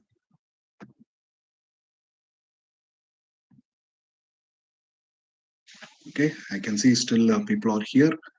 Anybody, if you have if you don't have any questions, yeah, please feel free to drop off. I don't want to keep holding off you in a Sunday, really. Yeah. Okay, sir. Thank you, sir. Thank you. Janadi? Janadi? Yes, ma'am. Janadi? Yes, ma'am. Okay. So thank you very much, sir, for the inspiring and thoughtful, provoking session. So before we move on, a small announcement. A Google form has been shared in the chat box. So I kindly request all the participants to fill the form.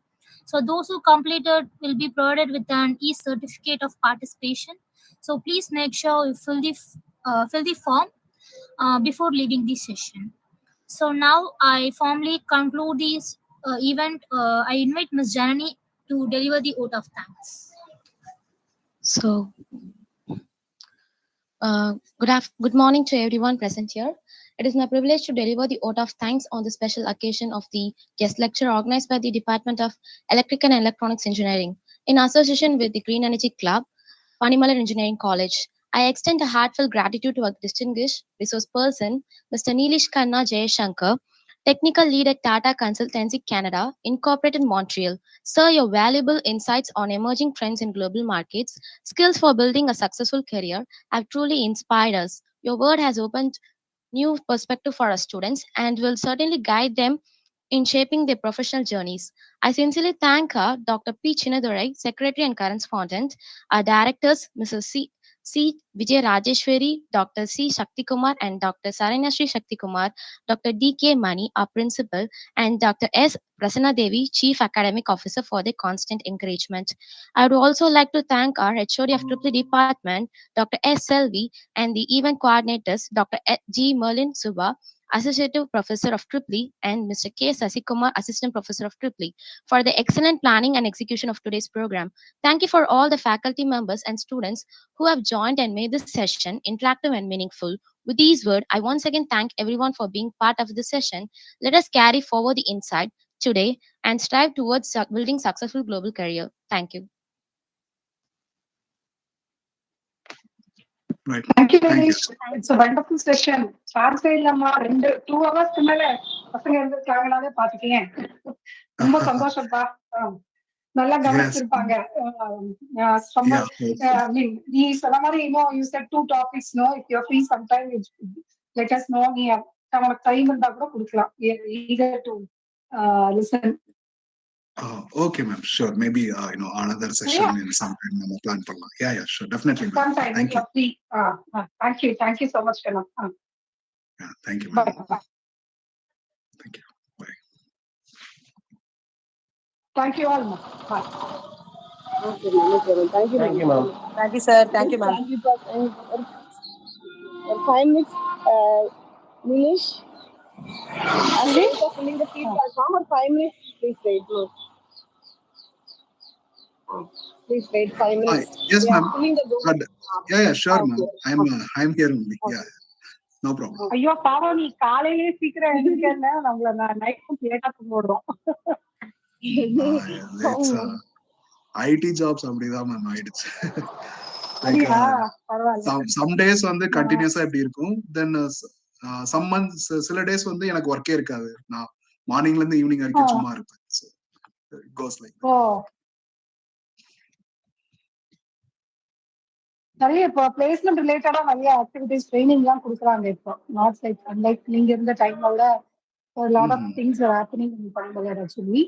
Only thing the children they should make use of it. And awareness தான் இந்த மாதிரி அலுமினை கொடுத்தா உங்களுக்கு புரியும். நம்ம சொன்னா புரியாது பிள்ளைங்களுக்கு இல்ல. அந்த சின்சியாரிட்டி இல்ல, ஈகர்னஸ் தான் அந்த லேக். மேபி இந்த மாதிரி ஒரு 2-3 செஷன் அவங்க அட்டன் பண்ணாலே மேபி they'll get inspired நினைக்கிறேன். of course ma'am. Yeah. But ஆனா நாங்க இருந்த டைம்லயுமே இருந்துச்சு ma'am. Like evening 4 to 5 classes இருக்கும். அதை விட இப்ப நிறைய கொடுக்குறாங்க. they started last 2 years are giving வந்து 30 days of exclusive placement training அந்த மாதிரி டிபெண்ட் ஆன் த கம்பெனிக்கு ரிலேட்டடாகவும் கொடுக்குறாங்க. So lot of things are happening. And we also become அட்டானமஸ்ங்கிறதால இப்போ நிறைய we have lot of freedom இருக்குல்ல. அதனால வந்து we are setting question papers, we are conducting exam. அதனால these things are given importance. Like placement activities தான் இப்போ நிறைய இம்பார்ட்டன்ஸ் கொடுக்குறாங்க. Okay ma'am. ஓகே. யா இந்த டைம்ல அது தேவைதான். Like like right from second year onwards they are teaching ma. Second year onwards they are having 30 days அந்த மாதிரி கொடுக்குறாங்க. 30 days அந்த மாதிரி ஸ்பிளிட் பண்ணி 2 செமஸ்டர்ல. ஸோ செகண்ட் இயர்ல இருந்தே பிளான் பண்ணிடுறாங்க. பட் இப்போ நிறைய ஆக்டிவிட்டிஸ் பண்றோம். பட் பசங்களோட ஈகர்னஸ் மட்டும் கொஞ்சம் பரவாயில்ல இருக்கு. இது நிறைய இருக்கு, இல்லைன்னு சொல்ல முடியாது. அது எங்க பேட்ச்லயே அப்படிதான் மேம் இருந்துச்சு. சில பேருக்கு வந்து அது என்ன சொல்றது, கொஞ்சம் லேட்டா ரியலைஸ் ஆகும். தென் சில பேர் வந்து ஃபர்ஸ்டே ரியலைஸ் பண்ணிடுவாங்க. அந்த மாதிரிதான் அதுக்கு ரியலைசேஷன் வேணும் போல.